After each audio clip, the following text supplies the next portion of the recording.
You were my first students. My family. I wanted you to be free. Help build a world where mutants could live however they wish, safe and without fear. My X-Men.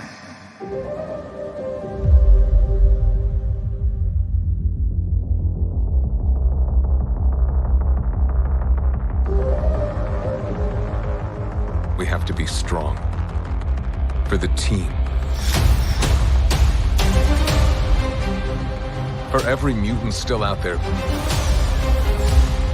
they need hope. Let us do what we do. Believe in each other.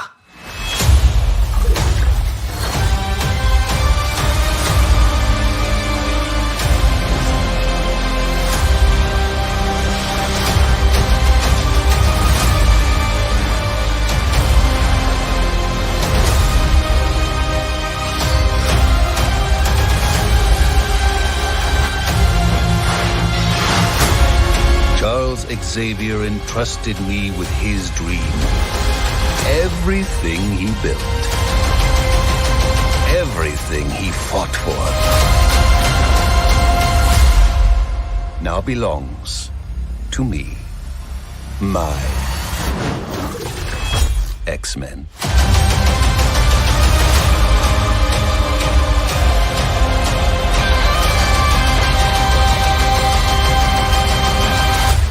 Almost forgot. Oh, am I going to war or a circus? What'd you expect? Black leather?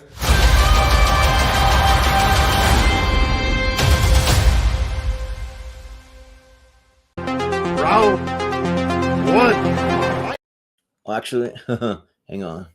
Not the one, hang on. Give me a second. Okay, fine. There we go. It's hold up, guys. I got the right intro. This isn't tournament fights. It's tier ranker. Give me a second. Right here. Here you go. Let's hit it.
Okay, who brought the dog?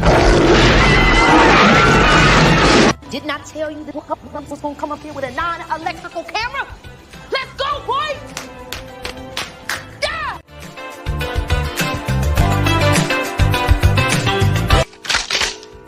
This is it. Don't get scared now.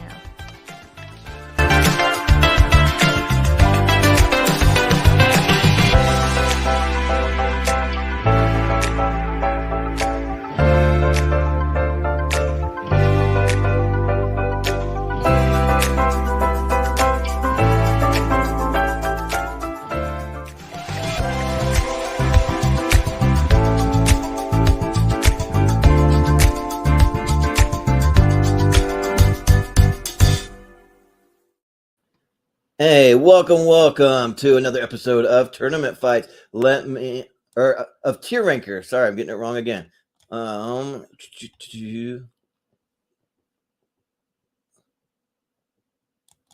There you go. There's a little look at like some of the stuff we have going on tonight right there. All right. And yeah, welcome to Tier Ranker Fights. I'm your host, Jordan, the movie hero Anderson. And tonight we are talking TV. I actually found a shirt that like represents one of the shows on the list tonight. And this is part 2. So we're going to be talking our favorite shows from this list. So if you don't see your favorite show on this list, then just go watch part 1. We did a part 1 and there's a lot of great shows over there. So if it's not here, it'll be there. So, and yeah, this is episode 209. So if you want some recommendations for things you should be watching, you should be checking out, then this is the right place. You've come to the right place. So yeah. And like I said, I'm your host, Jordan, the movie hero Anderson, or TV tonight. And let's bring in our panel. We'll start with Mr. Malcolm Lay. What's up, Malcolm? It's going good, and it's one of those ones I came to the realization earlier today that most of the shows I've seen the 2020s were in the other part, so I'm probably going to be saying haven't seen a lot of this. Well, I might be doing the same thing. There's a lot on the first one, but that's all right. I tried to watch what I could. I was like furiously just watching nonstop TV all week long. Also, I was out of town, so that cut into it a little, but I watched what I could. So yeah, but also we have joining us. We have Jordan Owens, Mr. JPO. What's up? Yes, indeed, Rooney. Happy to be here. Let's talk some television. Yeah, let's ready to do it. And then we also have joining us. We got Mr. Dan Skip Allen. How's it going? Seen a lot of TV. Let's see if a lot of the shows I've seen are on this part of the bracket. Yeah. We'll see what will happen. So, yeah, basically for any first timers or people that might be new to this, while I pull up the bracket, I'll give you a little rundown of how it's all going to work. So we're going to have a tier chart, which will show up here in just a second. There we go. And as you can see, all the tiers here. So you got S for superior, and then you have just like grades in school, A, B, C, D, and F. Normally we have a haven't seen it tier, but I figured there's going to be a lot we haven't seen, so we're allowing them, even if like a majority haven't seen it. So as long as one person has seen it, we'll still rank it, just because we want to make sure we can get enough up there. And then we have a whole lot of TV shows here. I mean, you can see it. This is just one half of it too, so it just keeps going and going and going forever. But what we're going to do, we're not going to be ranking them all. We're just going to go until about the 2-hour mark roughly, and then we'll just wrap it up with a little Hail Mary speed run. If we need it, we'll kind of see if we've seen enough to even like need that. I mean, we probably will, but we'll see how it goes. But yeah, and then we'll just go around the room, get some quick thoughts from everyone on every TV show, and we just average out the votes, and that's where it's going to land on here. And the goal is to get a top 10 in the S tier, because this is a big series. We're going decade by decade. We've had to split some of the more current stuff up into smaller tiers and smaller time periods, and at the end of it all, we're going to be putting all the top 10s head to head. So it's going to be tough when we get to the end of it all. So, but yeah, that's pretty much how it's going to work. We will be having one more person join us. We got Mr. Chris Diaz. He's just running a little late tonight, but so when he gets here, we'll get his thoughts on things. But yeah, that's how it's going to work. And we always start with the person at the bottom of the ladder as it's displayed. So that means Dan, you will be the first one to nominate a TV show. So we'll just go for it. So if you got something you want to nominate, let me know what you want to nominate. Can you just there you go. I can't tell, is the bear on this one, or was it on the last episode? It's on part 1. Yeah, it was on the part 1. Well, do really quick. It's private chat. Yeah, and put all the shows in the private chat. Would you think they are there at some point? But I'll just. They're probably really high up that list. Yeah. How about was Shogun in the first one? No, Shogun's here. So if you want to do Shogun. Okay. Yeah, I know it's down here somewhere. Right here. There you go. Yeah. Yep. So I'll do Shogun. You say about I want to do Shogun in the S tier. All right. And you have to say about Shogun. Why does it belong in the S tier? Oh my God! This show is so good. I mean, it takes like feudal Japan and puts it in a way that people can really enjoy. It's got phenomenal performance from Anna Sawai. She's also in another show called Monarch Legacy of Monsters. She's having an incredible year, if you calendar year, I guess you would call it. And I just hope she gets gets some awards. This show is the cinematography, the costumes, just Hiroyuki Sanada, guy's incredible, and he's a guy that hopefully will be nominated for Emmy Awards because he's amazing. This is probably going to be on my top 10 shows of the year at the end of the year. This is how much I love Shogun. I recommend it. I cannot say enough about the show. If you have not seen Shogun, I highly, highly recommend Shogun. Yeah, sounds good. JPO, have you seen Shogun, and what do you think? I have not seen it. Okay. Well, we'll see if any of the rest of us have. What about Malcolm? I know you're not huge on like subtitled stuff, but what do you say? I haven't seen it. I saw the trailer. It just didn't interest me. Sure. I mean, one thing I will say is Anna Sawai is a New Zealand actress. And Is she really? Yeah. I had no idea, Malcolm. I had no idea. And she's currently in like 3 different shows that are still on. Oh, wow. On Apple, all on Apple TV. She was also in Pachinko, I believe it. Oh yeah, that's right. Yeah, oh, is she in Pachinko too? Oh wow. Yeah. Well, I'll be with you, Dan. I've seen it. I watched Shogun, and it was phenomenal. Like I thought that it was excellent. It's basically kind of like Game of Thrones for like Japan, like except back in ancient Japan. But for me, I liked it better. Like I wasn't like a huge Game of Thrones fan until they got to like some later seasons and they got more action and stuff to it. But for this, I was in it for the whole entire time. I mean, you just see like the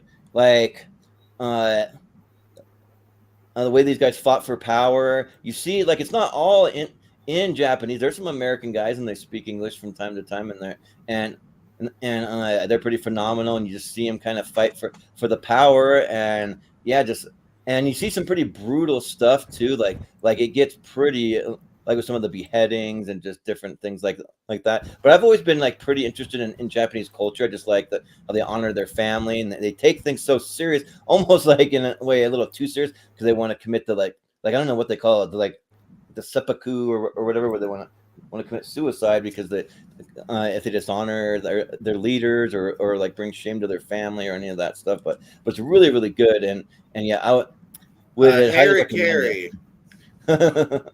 Yeah. Probably is it Anna Sawai? Anna Sawai. Sawai, yeah. I think she'll probably end up getting nominated. Probably we'll see what happens, but yeah, she's phenomenal. So yeah, so I'll say S tier. So that'll be two S tiers. I got my little paper that Austin usually has, so I can keep track of it all. And yeah, so be 2 S tiers, and we'll move over to JPO. You got something you want to nominate? No, I'm good. No, let's go for The Last of Us. The Last of Us on the S tier here. Yeah, no. So I'm not even necessarily. It should be L. G. Well, you're up in the G's at the moment. Oh yeah, it's Last of Us. No, it should be. There you go. It's on the first row, or in the first box up the row, rather. So yeah, I mean, I'm not necessarily the biggest video game lore guy. I played the first one for a little bit, so I do have some recollection of being with the daughter and whatnot. But I was just in for hopefully will be a good TV show, and I think they absolutely delivered here. Again, kind of like the original kind of seasons of Walking Dead, but maybe even better. It's not really about necessarily the plague; it's about the characters, about the humans that are at the center of it here. And there's some great one-off episodes here. Nominated, I don't know if it's nominated. It's nominated in my heart. Like some of the best episodes of the year with like Nick Hoffman and whatnot.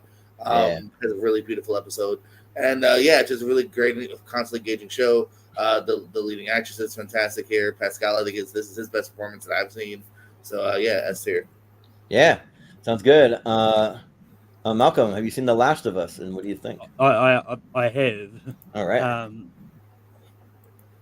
but yeah, but no, like I've when it comes to the games, I think I've definitely played the first one. I think I gave up after I got to a really hard boss, and just like, I'll get back to it eventually. Never got back to it.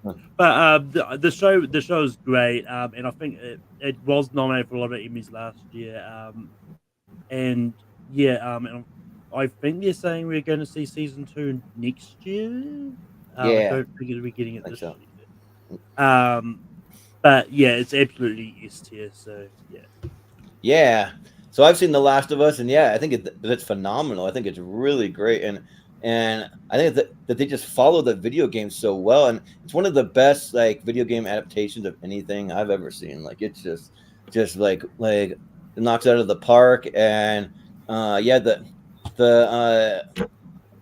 actress that plays the little girl, Bella Ramsey, yeah, she's great, and I think they're saying that for the next season they're gonna have Caitlin Dever in there for like an older version. I think that's perfect casting.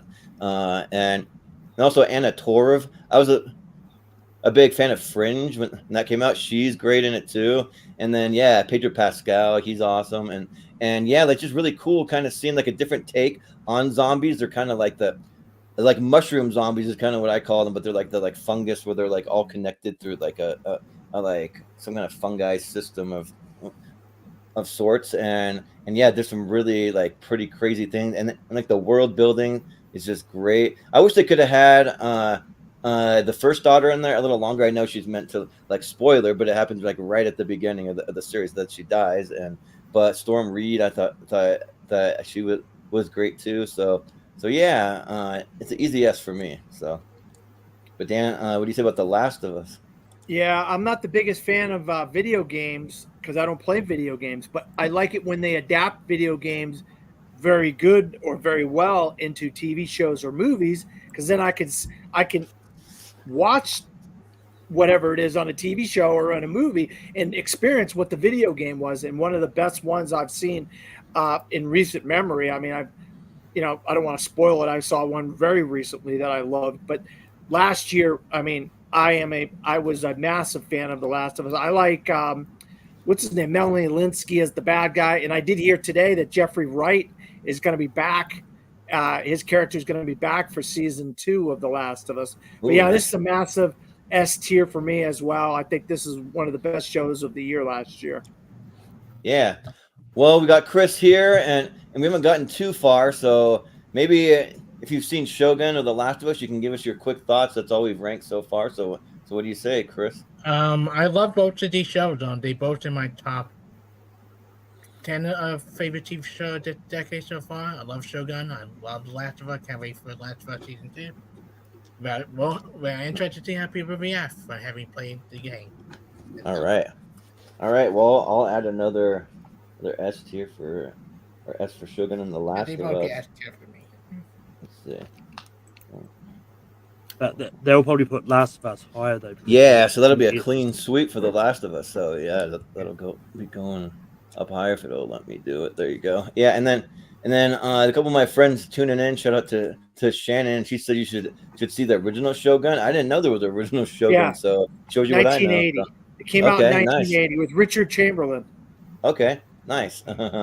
Yeah, and then shout out to my friend Rachel. She's tuning in. What's up, Rachel? so yeah, cool. Sounds good. So it'll be S tiers for both of those, and we'll go to Malcolm now. Yeah. What do you want to nominate? I'm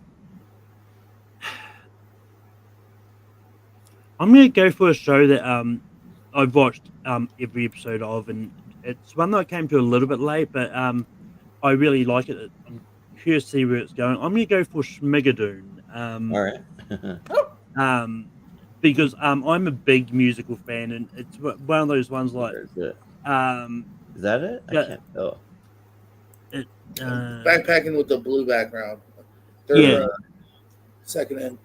Just oh yeah, that one. There you go. That one, yeah. I got it. But yeah, no, it's basically a fun story of this couple that ends up in in this town where all they do is sing musical like end up in a musical, and because the first season was, I think, like referencing a lot of the musicals from like the 50s and 60s and earlier, and then second season I think is referencing a lot of the 70s and 80s stuff.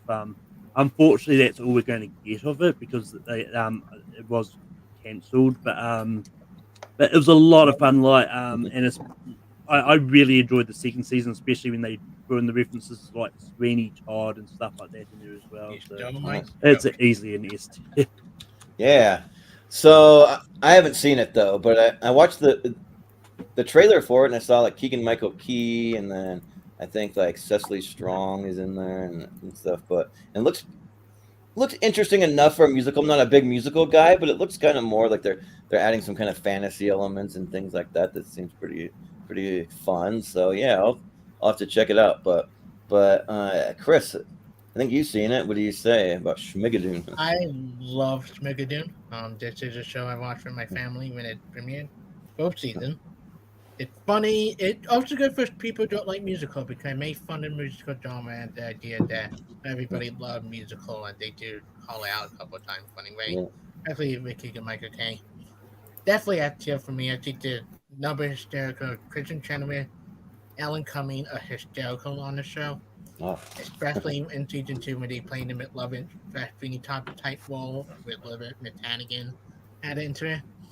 And the song with the kid, where they want to be a kid, and one of the more funny. But yeah, everybody, the cats are fantastic. I sadly won't get season 3, but we're getting a musical going to Kennedy and then maybe someday to Broadway. So that make up for it. So that's it for me.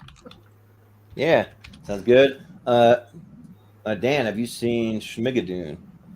Yeah, I'm a massive musicals fan. I love musicals, but when this came out, I wanted to watch it, and the further away it became, the less I remembered to go back and watch it, and I forgot to watch it. So unfortunately, I have not seen Schmigadoon, and I did want to watch it. I just, one thing, when that wheel keeps turning, it's the next movie, it's the next show, it's the next week and next month, and then you forget about things, Yep. It happens. So there's a ton of TV, so I don't think anyone can watch it all. So I mean, I'd be shocked. But JPO, have you seen Schmigadoon? No, I have. Yeah, actually, I kind of gave up in the second season because I did feel it was getting a little long in the tooth. Even though they were going to a different genre of music, I kind of felt like it felt like a one and done to me story, especially with keeping the main characters. But I liked what I saw a lot in season 1, so I'll still give it an A. Okay, so good. Get an A. So it'll probably end up right where it's at. So we'll leave it there. So, yeah. So it's on me now, and I'm just gonna go with the obvious one, the one that I'm kind of advocating for. You saw it in the intro. I got to go X-Men 97. I got the shirt. I did the intro. So let's do X-Men 97. And like, this was one that I wasn't sure what they were going to do because I haven't been thrilled with a lot of Disney Plus stuff. I'm just kind of, especially like when they're doing originals or like bringing things back. And I'm just like, I don't know, like I was pretty skeptical. And this was absolutely phenomenal. Like this show, like, so in my opinion, it might be some of the greatest writing in the history of TV for me. And this is a new show, so like I don't really say that lightly. Like I really have to kind of like think on it. But it's up there for me. I think that the writing, oh man, it is just so good. Some of the lines. There's certain things I want to say, but I don't want to spoil it. That like I didn't expect to cry watching an X-Men like cartoon series, and I cried like a couple of times, and I'm just like man, like one time so I do deliveries for work, and I was just like, you know what, this is a pretty easy watch. I'll just kind of like throw my earbuds in while I'm going to pick up a grocery order for someone at the store, and just kind of listen to it. And then one of the really emotional parts came up, and I'm like crying while I'm walking around the grocery store, like pushing a grocery cart. I'm just like, oh my gosh. Like, but yeah, they do like so many characters justice to get my favorite character, Gambit, right? Like I am a big Gambit. I cosplayed as Gambit at my first ever Comic-Con I went to, and met Patrick Stewart, so it was like Professor X and Gambit there. And yeah, so yeah, S tier all the way for X-Men 97. If anyone's skeptical that that's just a cartoon, like it's might be better than almost any X-Men movie there's been. Maybe. I mean, I'm still thinking on it, but it's up there though. So, but Chris, what do you say? So I haven't seen every episode of this. I've seen a couple. I love this show. I think it. I grew up with the 80s show, the 1990 X-Men a lot. Yeah. I watched it as a kid. I loved it. I thought they were a great continuation of it. Great animation. Finally got Cyclops right. That the movie didn't get right. Right. You do him everybody justice. had their moment to shine. Yeah, I love this show. This is a great continuation. Kind of hoping they do the same thing with Spider-Man as they do with the hint they have. Right, yeah. Bring back Spider-Man, please. Please do that. Best Spider-Man, then maybe bring back Spectacular Spider-Man when we get in later decade, maybe. We're gonna do. It's gonna be freshman year, Chris. So it's gonna be like a younger, less unexperienced Spider-Man. But if what we saw with this, if their animation is gonna be this good, then you know that Spider-Man freshman year is gonna be pretty freaking good. Yeah. Yeah. I mean, I was in my 20s when the X-Men animated series came out, and I really enjoyed it a lot. I didn't like how they were fast forwarding through stuff so quickly, but this show, in a way, slows it down, but it deals with some stuff in the comics that they didn't deal with in the show previously. And I wanted them to wrap up that Mr. Sinister stuff, and they kind of do here. But but also hopefully we'll get Sinister as the villain in a movie. But I love the animation. I love the stuff with Magneto. I love the stuff with Storm. I love the stuff with Rogue. I mean, they really do a lot of great character stuff in X-Men 97. I mean, I don't think it's going to be an S tier for me because I think there's going to be some amazing shows that we haven't even touched on yet that will be in there. I think this is a very, very good show. This is so recent. Jordan, I think there's a little bit, and you could say that about Shogun. I know, recency bias because it's so recent. I would say A for me. Sure, yeah, that's fair. JPO, what do you say? No, fuck yeah, put this in the S. As a '90s kid, I think we were spoiled with just top-notch animated TV shows. Batman, Spider-Man, X-Men. I don't think there's been a better Batman, Spider-Man, or X-Men series since. So I was totally stoked when they said they're basically going back to this, literally X-Men 97. So I was happy to see that continue here. I love it. I love the slight tweak to the animation. It's very faithful, but still a little bit even glossier. So it's kind of perfect. Yeah, everything on this is really hit so far. And I'm actually a couple episodes behind, but I still love what I've seen. So yeah, I'd say put in the S. It's amazing. Yeah. I've seen all the episodes. It's amazing, JPO. You will not regret it. Yeah, you won't. Oh no, for sure. No. Like I said, I held it. I was like, all right, let's see. But no, it's done it kind of perfectly. Yeah. Well, Malcolm, what do you say about X-Men 97? I say, if this was the OG X-Men animated series, I would say I've only just started watching it for the first time. Haven't got into 97 yet. Okay, that's all right. No worries, but it's 3 S's and an A. I think that probably brings it like one barely notch above Schmigadoon, but that's probably where it's at. All right, so we are down to Chris. So you got one you want to nominate? Oh yeah, I don't go. There are a couple I want to go with my heart, but I don't go with the one that would cancel way too soon. 2 amazing seasons and on stop. I go with Blindspotting. Oh yeah. Blindspotting is one of those shows. As soon as you have it, like, really, do we need a TV show after amazing movie? Yes, we do, because even though it doesn't have to be big, his co-lead from Blindspotting has spent it with him and his girlfriend, and then later wife on the show, and it's amazing. It's funny. It's clever. It's you character you care about, situation you care about, and the way they comment on society today about black film versus white film with black lead, like commentary like that. They have the best episode show and them talk about the history of the N-word, they have why you should not say it, have different interpretation of it. They're just really amazing episode. They're a great Western episode. Like every acting in the show is fantastic. Huge shout out to Helen Hunt, who is she's so good at the show at the mother-in-law. Like the episode where she had to go into the children's store to find a book to explain to his grandson why his father in jail, and one of the most funniest it's so good. She's like rattling off all the different names of like all the like little kid in jail like books they have. Well, it's so funny. Like you guys haven't seen it, do check it out. It's so sad we're not getting to season because they do end it with the VJ finally showing up and like, damn, no, I want another season to see the VJ interact with all of them. Like even though he was in the rest of the episode, like the second to last episode. So yeah, love this show. This definitely should be in that too. This is one of the best unseen show of this decade. Yeah. Sounds good.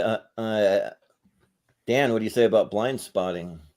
Yeah, the movie, I was early on in the movie. I mean, I saw that movie so early on, and I was like, oh my God, am I like, you look around and say, is this as good as you think it is? And it turns out everybody followed suit after me when I was watching this movie, and I love this movie, but I never caught on to the show. I never watched the show. It's just one of those shows that just wasn't one of those shows that like, I was like, oh yeah, Blindspotting show. I'm going to watch that right away. And it just wasn't. So unfortunately, I never saw it. Okay, no worries. GPO, what do you say about Blindspotting? I haven't seen it. This is one I will try to get to. Okay, no worries. Malcolm, have you seen Blindspotting? I actually have. Oh, nice. No, it's a great show. I actually haven't seen season 2 yet.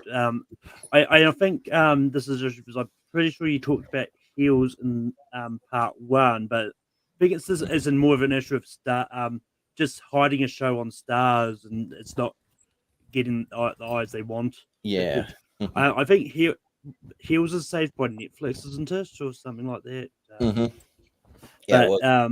Yeah, so maybe someone will do the same for Blindspotting and give it a season 3. But I'm still going to see season 2. But from what I've seen, I like it, so it's easy. Season 2 actually a lot better than season 1. Yeah, sounds good.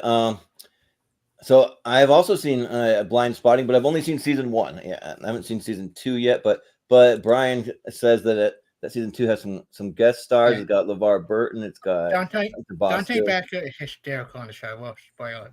Oh, nice. Who's Dante Basco? From Hook, like Rufio guy from Hook. He was in. Okay. He's one of the voices from Avatar: Last Airbender, I believe. Yeah, he's on that. Doesn't help. Yeah, but yeah, the show is great, and I'm a huge fan of the movie. The movie is in my top 30 movies of all time. I just love how it tackles racism and like some some certain social commentaries without shoving it down your throat. They do it in a real subtle, almost kind of fun way in some aspects, and they do it here too. They do a lot of cool stuff with the kind of rapping stuff too, or poetry kind of thing you could call it. And then they even do a little bit of some singing stuff that actually works though. It's pretty good, and yeah, you have most of the original cast coming back too. So I was pretty pleasantly surprised to see that. And yeah, Helen Hunt's great. From the beginning, she goes into her own house and they're doing I don't know what you want to call it, some Instagram model stuff where they're almost basically naked and in her living room, and she just handles it in a really a pretty funny way. She's like, "What are you doing in here? You got to be walking around naked," and but it's her own daughter and her friends doing it, and she just is whatever and has to just roll with it. But yeah, so. That's good stuff, and yeah, I would highly recommend it. So I'll say S tier. Yeah. I definitely try to hear what you guys think of season 2. Season 2 to me is better than season 1. Yeah, so with 3 S's, it'll probably at least go up above Schmigadoon also. So I mean, I think it might even go up over X, because I think Dan X-Men 97. I think Dan's A maybe drops a little bit. Yeah, I mean, but it's got more votes. I don't know.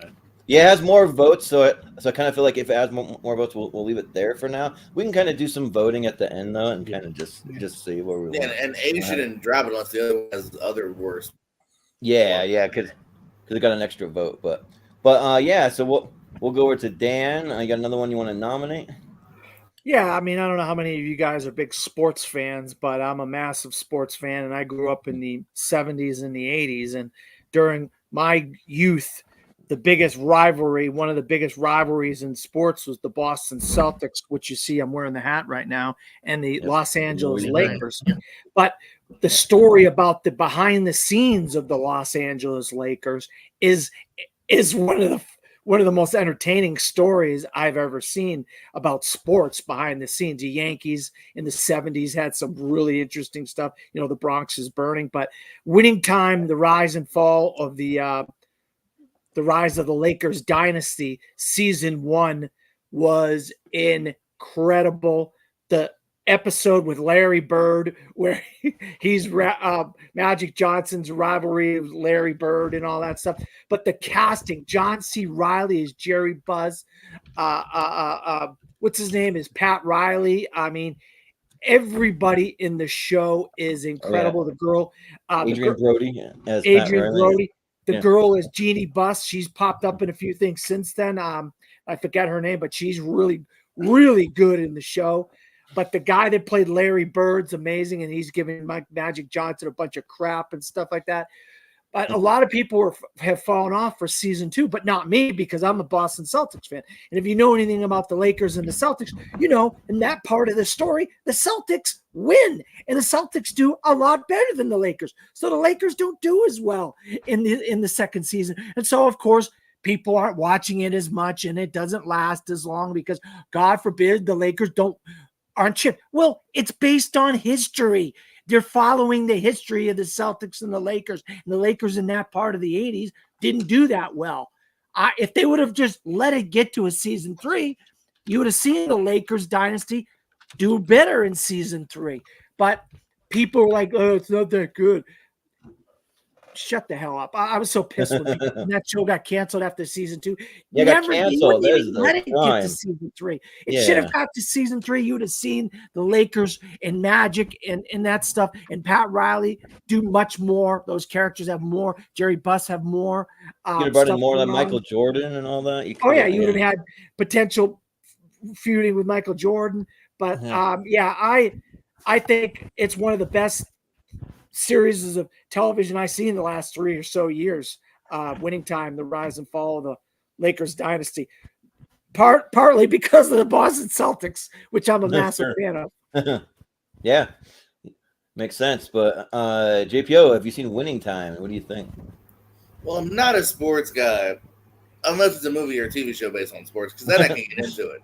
And no, this is a good TV show too. I also enjoyed the way they shoot it here. It's done very kind of documentary style for the most part here. I'm also a big John C. Reilly fan, so yeah, I was sold when it got announced. So yeah, I'm not as high to say yes. Again, maybe that is the lack of care going into it on my end. But I'll say A. It's still a really well done show. Yeah, sounds good. Malcolm, have you seen Winning Time? Only now the only time I'd ever heard of Winning Time was when it got cancelled. Oh. It's what was just one of those ones I wasn't really interested in. So sure, yeah. Well, I've seen it. Yeah, I think that it's really good. Yeah, and the way that they portrayed like all those different players back then. You got Magic Johnson, you got Kareem Abdul-Jabbar, you got Jerry West. Even though I'm not a big Jason Clark fan, I actually don't mind him here. He's great. Fun. Yeah, he's really good. Because I'm a big sports fan, so I went back and I watched a lot of those old games because it's a little kind of like I was very young. I was maybe 3 or 4 years old when all this was going on, but I've gone back and I've watched it all. And back then when basketball was just gritty and just they just went in there and they just banged each other around and they were tough and they were trash talking. There were some drug use going on all kinds of crazy stuff. You don't really have that as much now. I think that the basketball is a much different game now, but but like it's still fun in its own way. But yeah, and then even like you got Jason Segel playing a guy like Paul Westhead or something like that, man. Yes. And yeah, you see a lot of like pretty interesting and recognizable people pop up, and it's fun. Now, I'll probably say S tier, but it might be a little lower on my personal S tier, just because I feel like there's certain things that are kind of just shoved in there for like just to make it gritty and like more adult, like all the nudity and the sex and like it's just rampant. It's like all over the place. I'm just like, whoa, do you need that much of it? Like in your face. That's what's great about it, though, Jordan. It's called the Showtime Lakers. It's that whole LA vibe, that 80s vibe of sex, drug, and basketball. Right. That's what makes the show amazing. It is probably like a lot how it was, really. So yeah. So, and Adam McKay, who they filmed it because he created the show, and the first few episodes were in his style. So everything after that was in his style because he was the showrunner. The way Adam McKay does things is really awesome. If you watch any of his movies, Yeah, because I was thinking, like, my dad's a big sports fan. Maybe I'll watch this with my dad. I'm like, a lot of nudity. I don't know. It might be awkward. So, but it's still good though. Yeah, but Chris, have you seen Winning Time? I actually sadly have not. I think pieces here and there because my dad watched the first season of it. And I have he watched the second season, but look at it. There's so many shows on HBO back during the time this were on that I watched, so it does flip on the radar for me a little bit. Yeah, your dad was like, "This is a lone show for me. Leave the room, Chris." Yeah, right. Yeah, you gotta watch it, Chris. You're an adult. If you're an adult, you should watch it. I love John T. Riley. I love Jake Nicole. I love Jason Segel. So go check out. Oh, the cast is incredible. It's on my list to watch this week, but there's so many shows that we're trying to think like this one that he did. I try to watch one season shows just because so many shows happens. Yeah, but bunch of seasons. It probably also goes above Schmigadoon. So sorry, Schmigadoon, you're still in there, but it'll move because it's about the same votes as Blindspotting. So it'll be there. So, but yeah, we'll go to JPO. You got. All right. We talked about Stephen Amell's show last time. Let's go to his little brother in Robbie. Go all the way to the bottom to the U's for upload. That's what I would like to talk about from Amazon Prime. I always thought it was kind of a fun, unique concept here. Basically, this is where, hey, if you're rich enough, when you die, you can upload kind of your essence, your mind to this kind of alternate heaven. And people can visit you. You can still visit your loved ones, virtually. And there's butlers and everything in this really nice kind of schwingy hotel. And there's a lot of fun they have, especially in the first season. It almost reminds me of like a real life Wreck-It Ralph. Like, like there's one part when they go to like the dark web to get like hacks to their characters and whatnot, and they have a lot of fun. And then the story kind of devolves more. In season 2 and 3, it's kind of a conspiracy and whatnot. It's a little bit more serious, but always has a really fun vibe about it. And really good, besides Robbie, the other female that's in it is really good as well. Really good. Will they, won't they in television here. But yeah, really fun show upload. So go S. Yeah, sounds good. Malcolm, have you seen Upload? What do you say? I'm honestly not sure if I've seen it. I was just quickly checking something to see if I'd started watching it on my Amazon Prime. Yeah, right. See if it'll say continue watching. It's basically a no then. The show's not that old for you to go, I don't know if I... Yeah, probably. Well, I mean, if it shows that I've started watching it on Amazon Prime, then I've clearly at least watched it. Yeah. But so I've seen the first episode before. I don't remember anything about it. Obviously. I'm just gonna go B because I've got no other better place. All right. Well, maybe we'll say. We'll say I haven't seen it. Maybe if you only seen that and don't remember it, but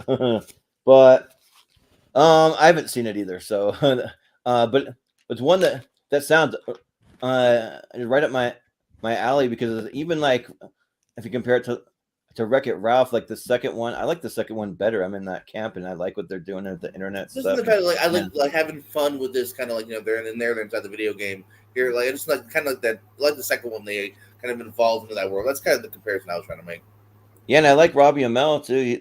He's usually solid. So yeah, I'll definitely check it out, but I'll abstain. I haven't seen it. But Chris, have you seen Upload? I sadly have not seen it. I've seen a trailer for it. Just like once again, Amazon doesn't do the great job of promoting this stuff sometimes. So have I made watch it? Just haven't got around to watching it. Better than Netflix, I'll say that. I mean, I didn't realize it had 3 seasons. To be fair, yeah, I mean, I'm watching. If we get to it, I'm watching a show similar to it right now on Netflix that on this list. But yeah, we get to it when we get to it. Yeah. Well, Dan, have you seen Upload? I've never seen it, unfortunately. Sorry, guys. Ooh. Damn, everyone's sleeping on Upload. Well, it's a good recommendation for us to check it out. So, but it got 1 S, it'll still count, so it is right where it is for now. Yeah, but we'll move up to Malcolm. What's the next one you want to nominate?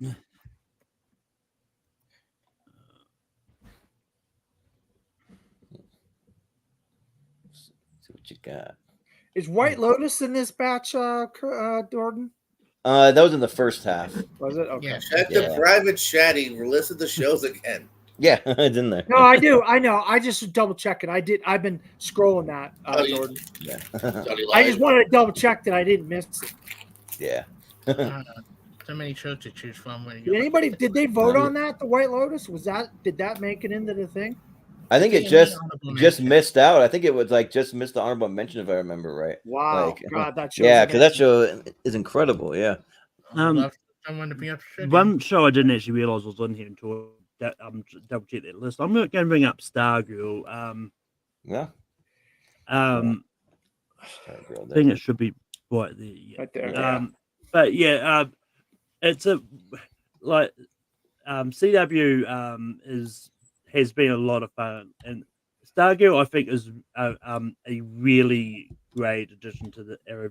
Well, it kind of is, but like very loosely connected to the Arrowverse. Like you've got like Jay Garrick from the Flash pop up throughout the series, and then like they've made slight connections to it, but like it wasn't ever fully ingrained just because it was set on a different Earth. But the lead actress, I want to say it's Brett, and yeah, I think was great as Stargirl. Breck Basinger. Yeah.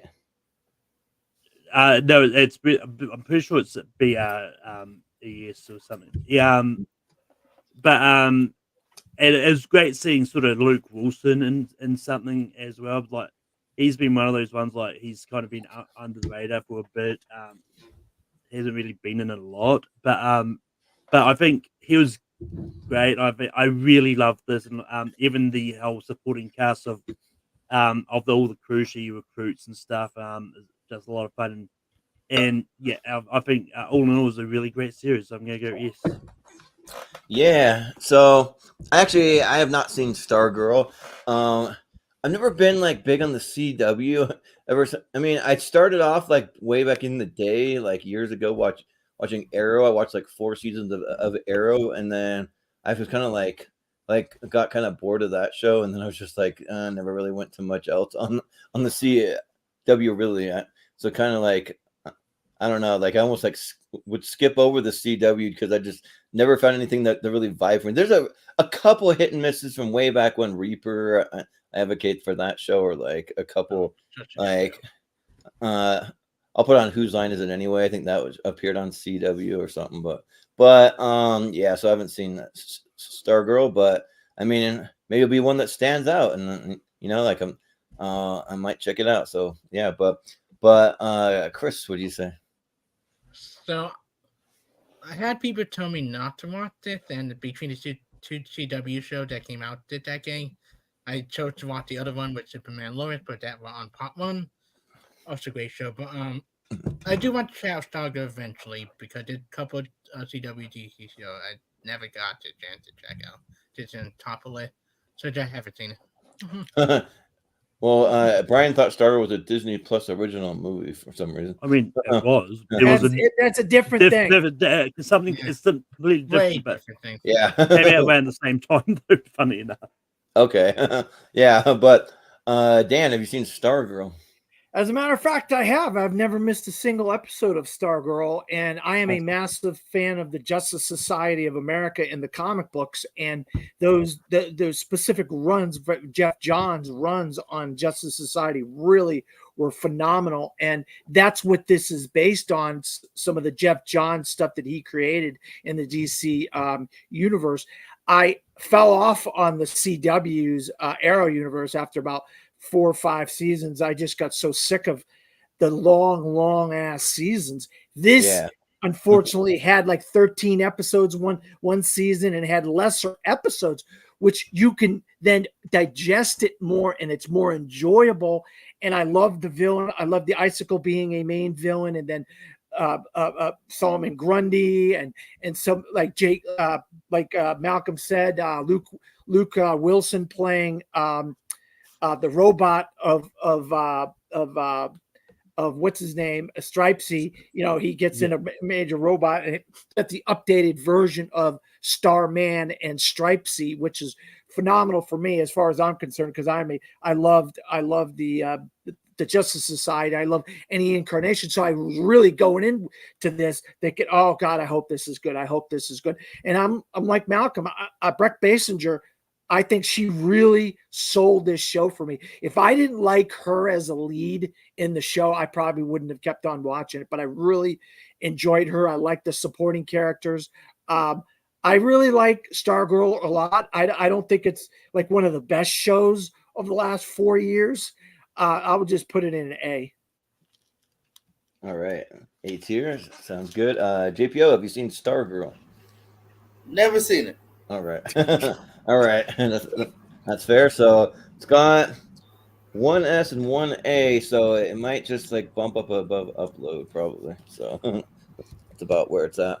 But so it's on to me now, and I want to go with one of the shows that I think is probably, like, in my opinion, the most, like, for lack of a better word, like accessible show. I don't know if that's the right word, but a show that, like, I think everyone would like, no matter where you're coming from, like no matter what your like taste or like what you like. I'm gonna go with Fallout. Like yeah. For no reason, I just thought that like that's something I could watch with my dad. I could watch with my mom, my siblings, like even my grandparents might dig some of it. Like, I mean, to an extent. I mean, but yeah, but like this, the series was just so phenomenal, and really follows the video game just like spot on, super well, but it's made so even if you haven't played the video games, you can still follow it and like know what's going on with the different like vaults that they have and like vault tech, and then they even explain why the little guy has a thumb, because you want to measure the like the explosion in the background. If it's bigger than a thumb, you better run for it. And then Walton Goggins is just like phenomenal. Like, he's so good. And I'm still kind of waiting for them to explain how they survived 200 years. But I mean, I think we'll maybe find that out eventually. But yeah, they used that medicine thing on him to revive him every couple. Oh, so that actually kept him going for that long. Okay, because I wasn't really sure about that. Okay, so I guess that kind of makes sense. Yeah, and then like a lot of people, like I've heard people say that like Walton Goggins is like maybe the best thing, and he's like leaps and bounds better than what everyone else is doing. But I like what the main girl, they call her Lucy. I'm not as familiar with like the Ella Purnell, and then the black guy that played Maximus, he was great too. I'm getting those like mech suits, and then I even like the Moises Aries character. He's from like I think Hannah Montana or something like that. But like he was really good in this, being the guy that's like trying to explore his own vault and uncover some dark things from that. And it's a great just like post-apocalyptic take, and yeah, I even like seeing like Michael Emerson pop up, or or you have Johnny Pemberton. I got more familiar with him. He appeared on Andrew Santino's podcast, and like I was like, oh yeah, I've seen that guy before. He's kind of like a character actor sort of, but and then of course Kyle MacLachlan, like he's always great. And yeah, like just really cool action. Like the action hits like just really well. Cool creatures, cool just like the design of everything. It's just awesome. And then the way that they do some time jumping stuff as far as like flashbacks and like that kind of stuff, it works really well too. So yeah, I mean, this is like probably one of my highest S tiers on this list. So, but we'll see what you guys say. Chris, what do you say about Fallout? This was a great show. I am a guy who played a Fallout game. I have Fallout 4 in my background with my video game over there. Yep, same. It's a really good show. I have small issues with them changing some of the lore of the game, with some of the history, because they do change some events. But a great, like, you should watch the show without playing the game. Did a great Easter egg, did a lot of good humor, really funny at times. That one guy who's selling like the chicken and stuff, that one might be more funniest joke. I feel that so hard this year. But yeah, a great show. Michael Rappaport really funny in it. Small. Oh yeah, I forgot he was in it. Yeah, like such a dick and Cameron in his small thing. Yeah, I love this show. I can't wait for season 2. I can't wait for them to get to Vegas because I love Fallout Vegas a lot. Yeah, that they kind of tease it near the end. So, yeah. So I hope we see more of that. I hope we maybe a little bit more Fallout 3 references too as well. Like, yeah. But yeah, I love this show. Definitely S tier. This is definitely in my top 10 of favorite TV shows this year so far.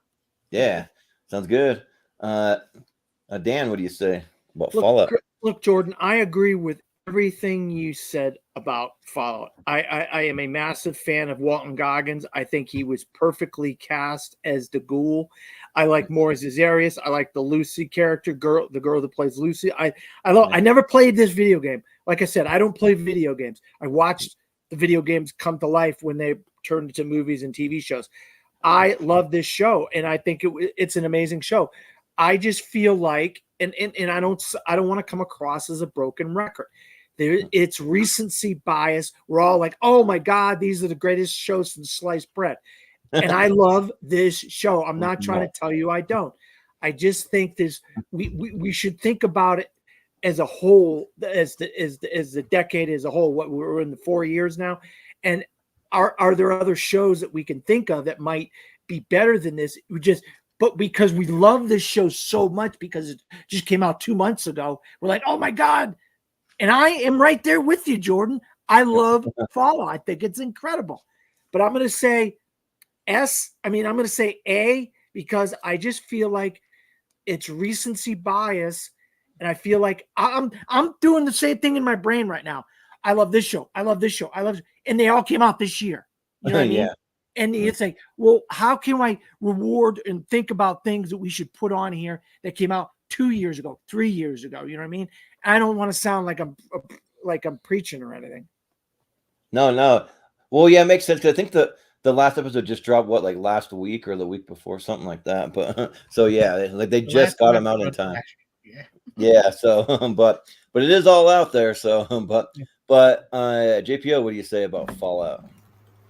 I got no problem giving it an S, because I think everything's kind of a recency bias to a degree. I know what you mean, as in this is definitely recency bias. But I have a hard time comparing it to something that's only a year old or 2 years old, because I do think this one has potential to stand the test of time. Yeah, I mean, everything you guys have already kind of set the pace here before. Walton Goggins able to show kind of why he's such a great actor too, because here he kind of, in a way, gets to play a dual role. You know, you totally believe him as this great family man, and then you also believe him as this, the ghoul that will murder you and your friends. So he's fantastic. Right. I agree with you, Jordan, too. I think everyone around him, too, is really good. Moises, who I knew from Last King of Scotland. He's one of Pete Davidson's buddies. That's kind of funny if he was a Disney kid as well. Yeah. Even Zach Cherry, who's on that Adam Scott show. He's in this a little bit, too. Oh, yeah. Fred Armisen has a fun cameo. So, yeah, I love the world they built her. And, it goes to show that whether you're a video game fan or not, this is, again, a really good show.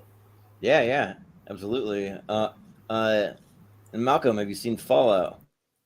I've only seen the first 3 episodes of it. I think the trick is to making a good video TV show based on a video game is to have the creators of the game on as producers or involved creatively, because both Fallout and The Last of Us both had the original creator either on as a producer or sort of in the case of Last of Us, like he was actually directing the show. So like they know what to keep the lore and all that. And I think they're doing a great job being really faithful to the games and that. And I've been a big fan of the games, and I think it's a lot of fun with this actually being like a sequel to the games in somewhat.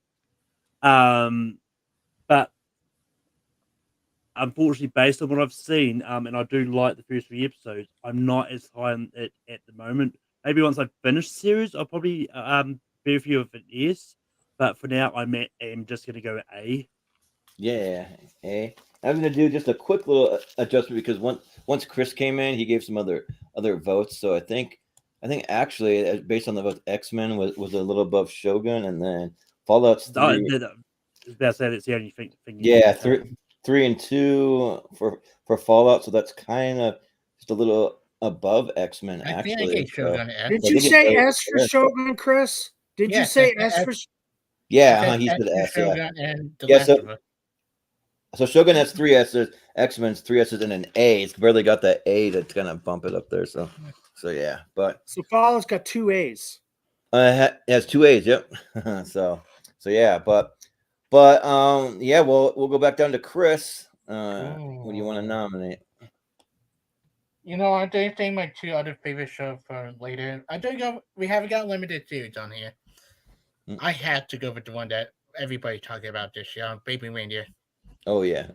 This is a show that is hard to watch, but amazing miniseries. This is about comedians who true story gets stalked by somebody, harassed, both sexually and mentally and physically. This is a fantastic show. The acting is fantastic. This is a lot of my pick for the Emmy right now. Is limited series and best actor and best supporting actress is limited series. Like, I think all 3, like the show deserves a lot of awards. Come on, Chris. Yeah. Come on, Chris. This is a prime example of recency bias, Chris. Well, as someone who been through this myself, and I have experience with being harassed by somebody from a friend of mine. Really? Wow. Yeah, I been through this myself. Really? The show hit me in a lot of ways, especially episode 4. Okay. With the flashback with the professor. Like, I was harassed. I was manipulated a lot of ways. This show, what? It's hard. Like, that's crazy. Like with my best friend, she almost did something to me. Like, it's hard to talk about. Like, but I think I feel bad for you, man. Yeah, I think the writing is fantastic.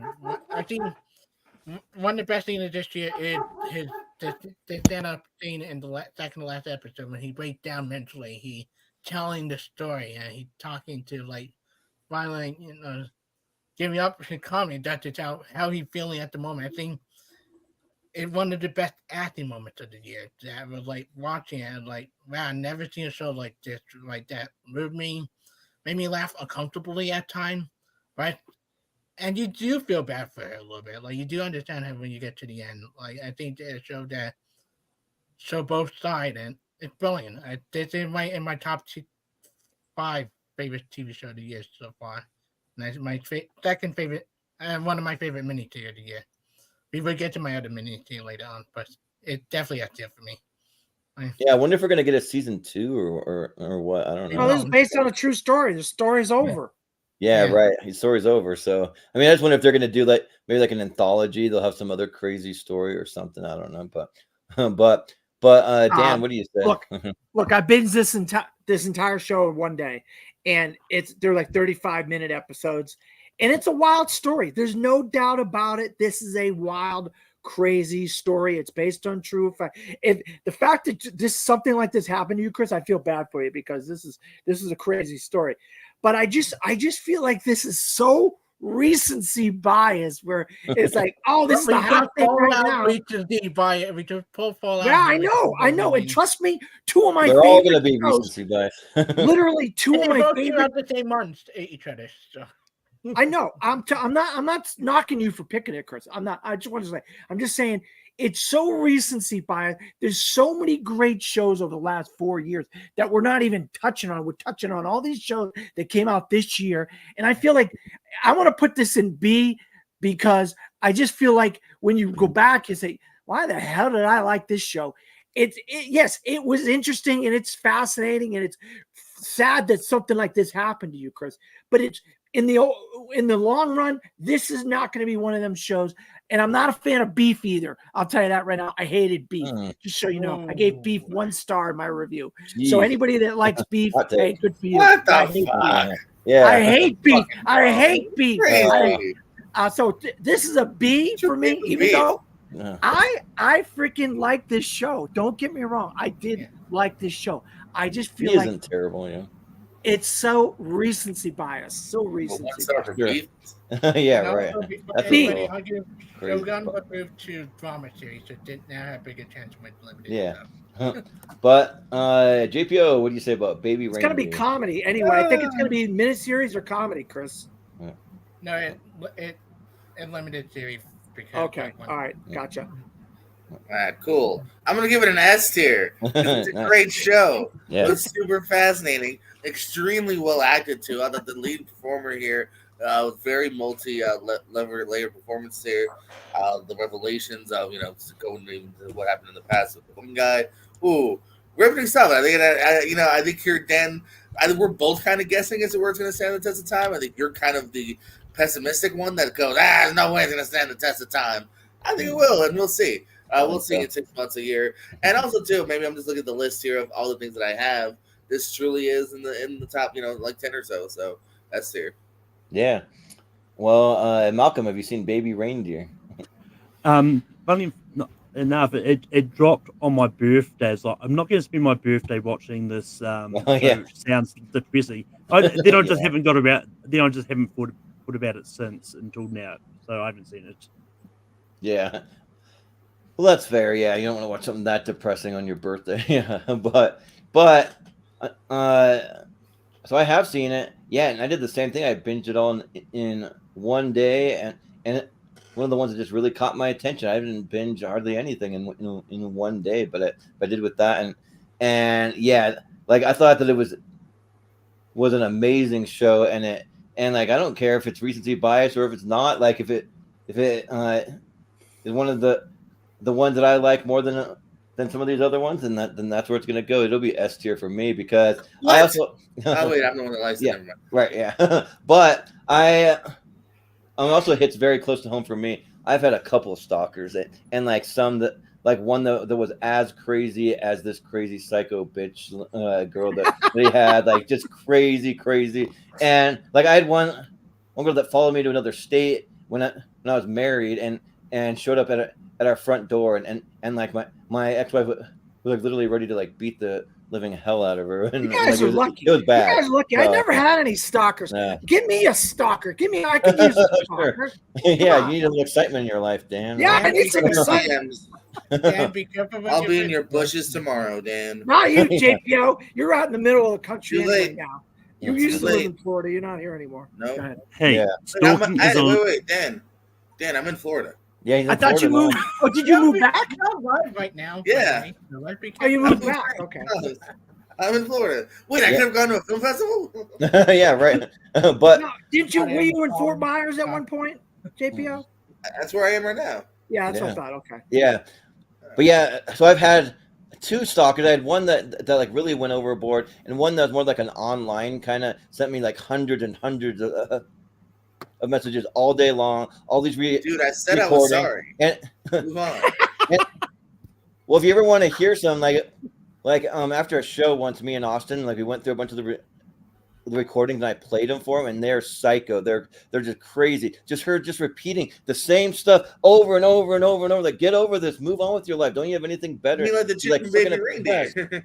yeah, like exactly. Like it's just crazy. Like the amount of like stuff she sent me but but like just like the journey that the main guy, I think his name was Donnie, like what he went through, and with like multiple people too, because he had issues with like different people, even with like a friend, like he gets like molested by a friend and gets into drugs, and then he ends up dating a gender girl, which I thought, by the way, was actually gorgeous.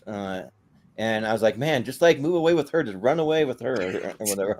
But yeah, but I think part of it too, once you've been through that stuff too, you kind of like are like in a weird way sort of attracted to it. Not like you really want it. It's like a subconscious thing. You kind of gravitate towards that stuff, even though you like on the surface you don't really want to. So it's just kind of interesting how it all works. It's all part of trauma and that stuff. But yeah, I thought that it was really well done with like basically like an unknown cast as far as I know. I've never seen any of these actors before, and it worked out well. So yeah, S tier for me. So that's sad. Did you touch on that? Have we touched on a conversation, Jordan? I think we have. Yeah. Yeah, I think we have, because I've dated a lot of crazies in my life, a lot. Like trust me, like yeah, but yeah. So that's 3 S's and a B. So that will pretty much put it. I think it'll be just under X-Men. Yeah, I think it's pretty like close to that. So maybe, but just under X-Men sounds about right for it. So we'll put it there. And look, Chris, I got two recency bias right now that I want to do, but I'm not doing them because I don't want to use. I don't want to be. Something that came out in April. It's the greatest thing since sliced bread. I got two things. Dan.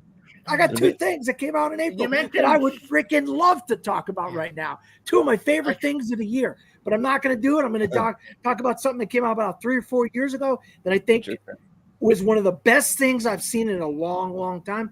And Jordan has seen this, and it's called Dopesick.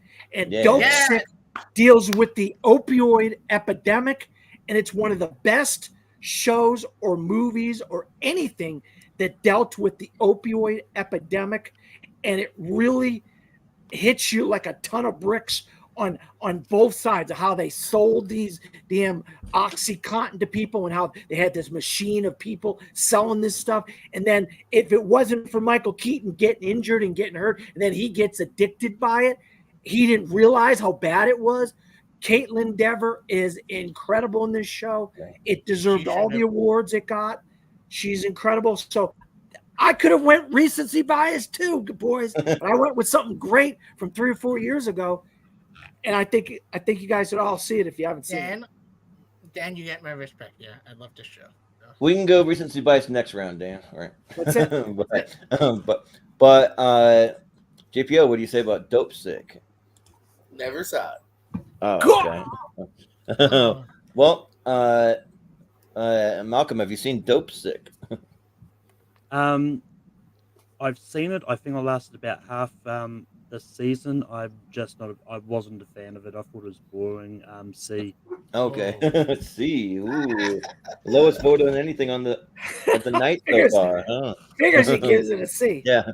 Well, so Dopesick, I just finished it actually before we went live. I saw the last episode and I was able to finish it and yeah, I think that it's phenomenal. I think it's really, really good. It's almost like in my mind, like sort of like a scripted documentary, sort of, because they kind of just like follow like this true story of like how it of the opioid crisis and how it played out and like they really give some kind of deep like information, like you're really like learning something along the way that like all this really happened. And it's crazy how fast that happened, because this OxyContin, it came out in the 90s, and within 3 or 4 years, people were already like hooked. They were addicted. They were they're committing crimes to try to get more of it. They're robbing stores. They're doing all kinds of crazy things. They saw the level of the crime rising so fast, and yeah, like it was just really, really scary. And I remember that back in like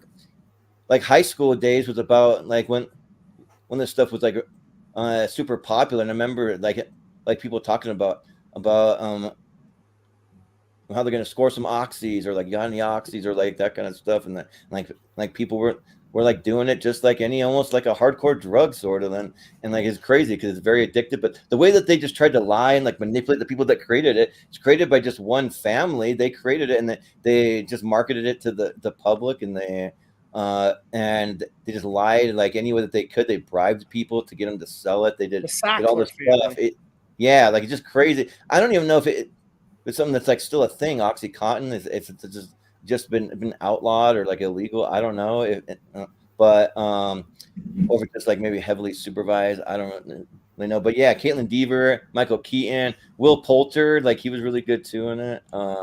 And then of course Peter Skarsgård, and then the other guy that I can't remember his name, so I looked it up. Michael Stuhlbarg, like he's pretty. Oh, Michael Stuhlbarg, man, he was nasty, wasn't he? Yeah. Also, shout out Rosario Dawson too. They got she's really good at it. Like being part of the DEA and all that stuff. Yeah. So yeah, if you haven't seen Dopesick, I would highly recommend it, because when I first heard about it, I thought maybe that I'd heard it was a documentary, but it kind of like plays almost like a scripted documentary style. So that's why I can see maybe Malcolm says it's a little boring because it is kind of like a slow burn, but it works really well for me. So I'll say S tier. So, but Chris, what do you say about Dopesick? I'm so happy somebody brought this up, because this was on my list of limited series to bring up with so many others. Yeah, I love this show. This is a hard show to watch at time because I have family who have addiction problem, so some of this a little bit hit home close to me. Probably with opium, void, and everything. But that thing's amazing. It makes you really angry at the people who made these stuff. Like, I was so pissed off watching this at that time. A shock about what they got away with. But amazing. Captain Dever is one of the best actors working today. And between this and then, when we get to 2018 to 2019, there's another mini series she did like on Netflix that hopefully to talk about. But yeah, this is that tier for me. Like, there's so many good actors in this section. So yeah, there's a lot. So yeah, but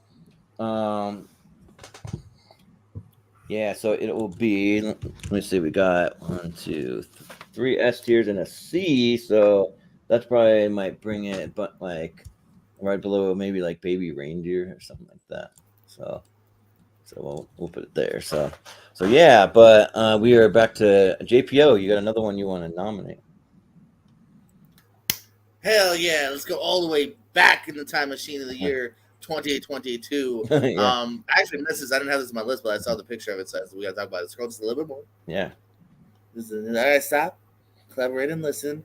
Murderville on the list here with Will Arnett. Right there. No, you had it. Right there. Oh, you got it. Yeah. That's all the right dog. Hold on. Yeah. Shut up, and I'll explain. I love the concept of this show here. Will Arnett is like, a police detective, solving murders, and he has a guest every week, ranging from Conan O'Brien to Kumail Nanjiani to help me out. Who's that footballer that's really funny? Gronkowski? I don't know. No, not Gronk. No, the dude that who was in Bottoms. I'm not sure. I haven't seen it. Man, you guys suck. Anywho, he's really funny too. No, but but here's the you mean Marshawn Lynch? I've seen Bottoms. Marshawn Lynch. Yeah. Yes, he might be the best episode, and that's crazy considering I just said Conan and Kumail and Sharon Stone's in it too. Here's the gimmick though. It's improv to them. Will Arnett and some of the character actors that played the suspects, they have kind of a loose script that they're kind of going by here.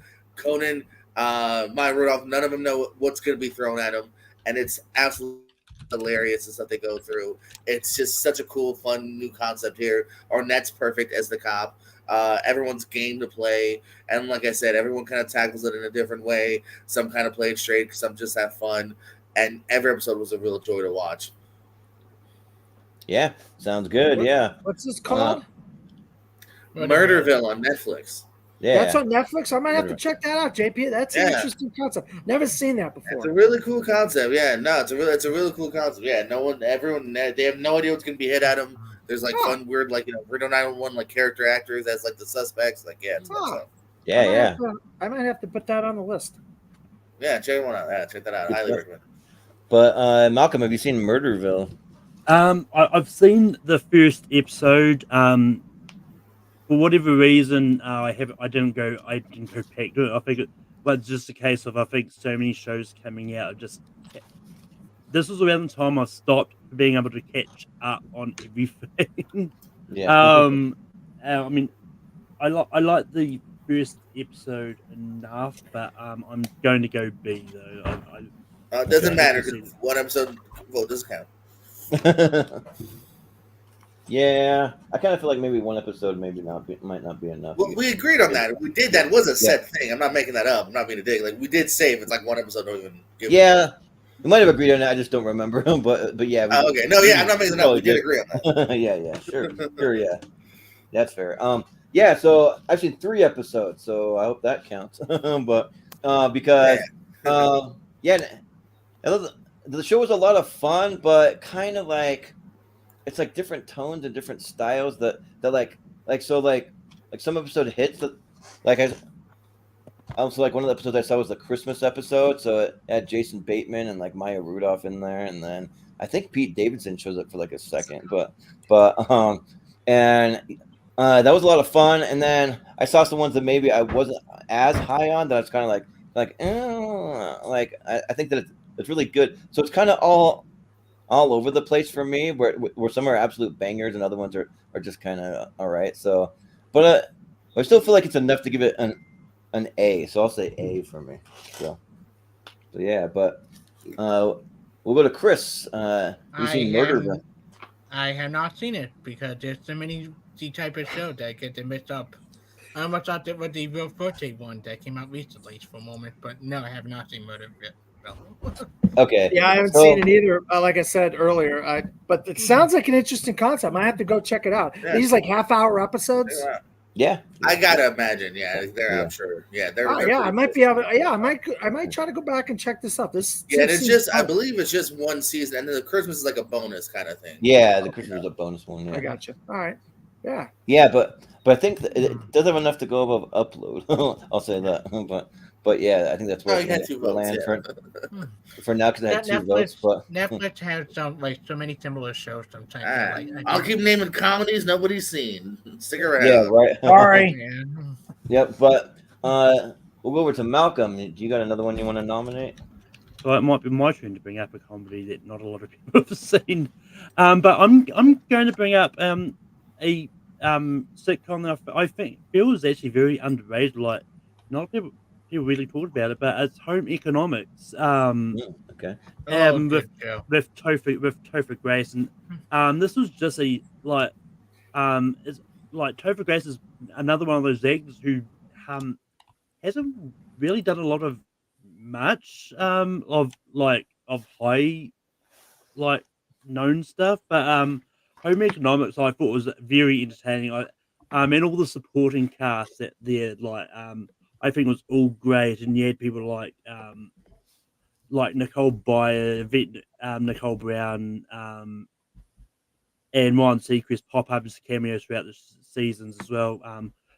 This is one I wish got more seasons, but it was sadly cancelled after 3 seasons. But it was I thought it was very great, so it's an S tier for me.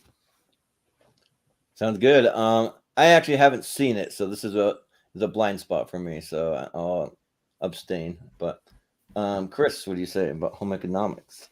I haven't seen every episode, but I have seen a good amount on my S when I used to watch like Wednesday night with her with ABC. I watch it sometime when she go to bed. It's funny. It's not the best ABC comedy from Wednesday stuff, but it's a funny show, and I do like it. It get a B tier for me because it's just not in the upper echelon of comedy. Why? Yeah. Sounds good. Dan, what do you say? I am not that huge on comedies, and so it takes me a while. Sometimes I have to hear a lot of buzz around the comedy for me to jump on a comedy, and so I have not seen this. Okay, that sounds good. Chris, what did you vote for? I gave it a B. Okay, B. Okay. All right, sounds good. JPO, if you're there, have you seen Home Economics? He might not be there, so we'll get his vote when he comes back, maybe, and we can move on to the next one, because we're getting to like almost everything that I've seen because you guys are like picking all the shows that I've seen, so I'm running out of stuff to talk about. That it's like, well, that's S tier stuff. I can name a couple other things I've watched that are just not quite like S tier worthy, but I'll bring up a comedy though. One of the last ones that I've seen, that because like with all these dramas and all these other like different genres, I wanted to have at least one comedy. So I'm going to bring up the Craig Robinson show, Killing It. So let me find that one, and I'm curious if anyone's seen it. I have not. Yeah. So this show's really good, and it's really highly rated too. Like surprising, I think it's like 90 something on Rotten Tomatoes by the critics. But yeah, but it's basically just Is that a Peacock show? Might be Peacock. I think I can't quite remember. Yeah, it's Peacock. Where I watched it. Yeah, but anyways, like he meets this group of people from the South, and they do weird things. They're like killing snakes, and they're like selling them. They're killing crocodiles. They're doing all kinds of. But the comedy just really, really works. I think that as far as performances go, it might be funny. It's really good. He has really good chemistry with the other cast. Most of their cast though are people that I have not really seen before. They do have Tim Heidecker in there, so I recognize him, and then he's pretty funny. But like the people that they have to like play like the redneck people that are doing that, because like there's a scene like, and this isn't spoiling anything, like it's in the trailer, but like he's in the back of an Uber, and then all of a sudden the Uber driver just pulls out a hammer, and she pulls over. She goes into the like bushes, and she's like beating the hell out of something. She comes up with a bunch of snakes and throws them on the seat, and it's the whole thing where she's selling them and all this stuff. But it's just really goofy, kind of off the wall, just kind of fun. And for me, like it just really fit. Like I just like in a sea of like all these like dramas or like more serious stuff. Like it's good to have something a little more lighthearted. And I think this is one of the best ones for me. So I'll say S tier for Killing It, and we'll see if anyone else has even seen it. But Chris, you said you haven't seen it. I have not seen it. I need to get into watching more Peacock stuff, because there's a lot of stuff that go under the radar for me from Peacock. Yeah, right. Yeah, but I haven't seen. Okay, but Dan, have you seen it? No, unfortunately, I have not seen it. Like I said, I'm not a big comedy guy. Yeah, sure, that's fair. But JPO, have you seen it? Muted. You're muted. Oh. Yeah, now I'm live. I am a big comedy guy because actually, so far you guys took my next two picks. I was going to either say economics or Killing It probably pretty soon here. And I probably would have been Killing It actually, because I really like this show.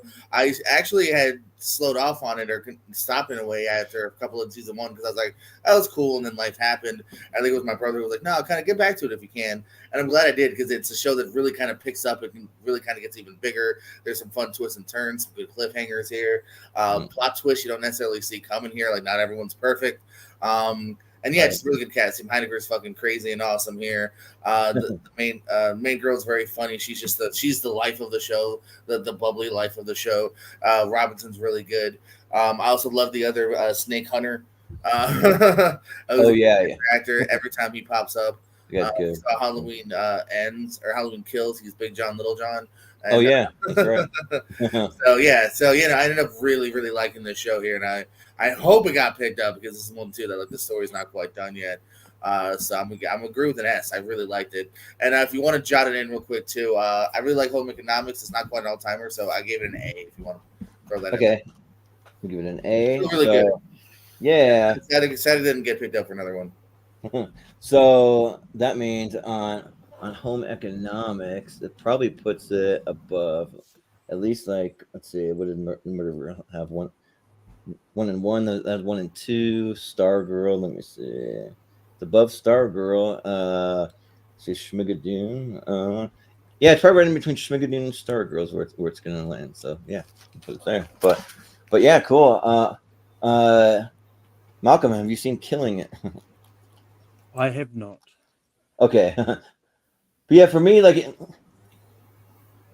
I love a good surprise where, like, I see the trailer and I'm like, I don't know about this, and then I watch it, I'm like, wow, that was like a really like great surprise. That was like really good. So yeah.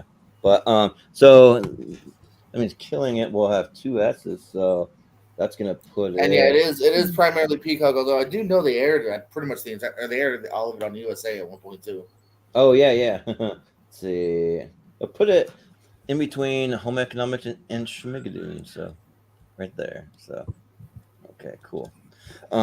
Yeah, well, I think we have enough time for one more go around, and then we'll see if we want to do a Hail Mary round. Like, yeah, just if enough people have anything they want to shout out. I have a lot on my list. Yeah, sure. So yeah, because I know I won't personally. But when do you breathe, Chris? How do you see all the movies and all the yeah, shows? right. Yeah, man. We sees everything. So I am. What are you gonna go for? I'm not going to go with recency bias just to give way for Dan here. I think of a show that started off near the beginning of the 2020 Gangs of London. Okay. This is a show that when you hear about like, oh, another Boer Empire, another one of these type, it really you had it good. above to the left. That one? Is that it? Left. Oh no, left. Right there. Yeah. There we go. You got good eyes, JPO. I can't see anything. I cannot see anything that's there. I'm not even full screen either. Yeah. So Gangs of London is where the younger brother for Peaky Blinder. You got the mom from Game of Thrones. You got the stock mom for Game of Thrones. About what the gangster family, their father gets killed off in the first episode. Like he gets killed off by assassination shooting. They're investigating what's going on. They're backstabbing. They're all this. This is directed by the same guy who did the Raid movie, and a phenomenal action sequence every episode. Like the action sequence alone in the first episode with the undercover guy, he got running away right throughout the bar, like action upon action. It's good drama. One of the better games I think from this decade so far, and it really you have to check out. Do check it out. I can't wait for season 3. Both seasons have been really good, and it really good. Like the Godfather meets the Raid, pretty much. Like a combination of both with a little bit of Boer Empire in it. Like that sounds really good, yeah. but Dan, have you seen Gangs of London? Unfortunately, I haven't. It's like I'm going to take a line from Chris. It's just so many things to watch, and I'm seeing 500 movies a year, and I'm trying to see 50 shows a year. Yep, you just can't see every one of them. Yep. No, I hear you there. JPO, are you there? Yeah. Have you seen Gangs of London? Haven't seen it. Okay. I knew that was coming. Yep. Malcolm, have you seen it? I haven't seen it. Okay. And I have not seen it, so. So you want me to pick something out because I was here for the beginning? If you want to pick something else. No, you didn't do that last week. Yeah, true. That is true. You didn't. Yeah. You don't get pluses for being late. No. Oh, for being late. No, I was about to say or for no one's seen it. I think because you didn't do it for upload. For right. So no one's starting it now. That is true. Yeah. So got one. It'll be right where it is. So. Yeah.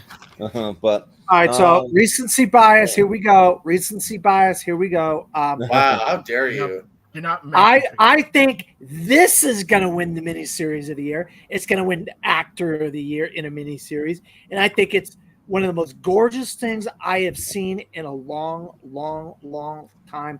Every episode is like a freaking masterpiece, like painting. It's that great of a gentleman Moscow. It's called Ripley, and it stars Andrew Scott, and it's incredible. Incredible. It's based on one of my favorite movies from 1999, The Talented Mr. Ripley. That movie is a freaking amazing movie. Ripley, this is going to win Best Miniseries and Best Actor. Forget about freaking the Baby Reindeer. I love Baby Reindeer. Don't think I don't love that show. I do. But this, If you watch this show, you'll literally be watching a masterpiece every shot.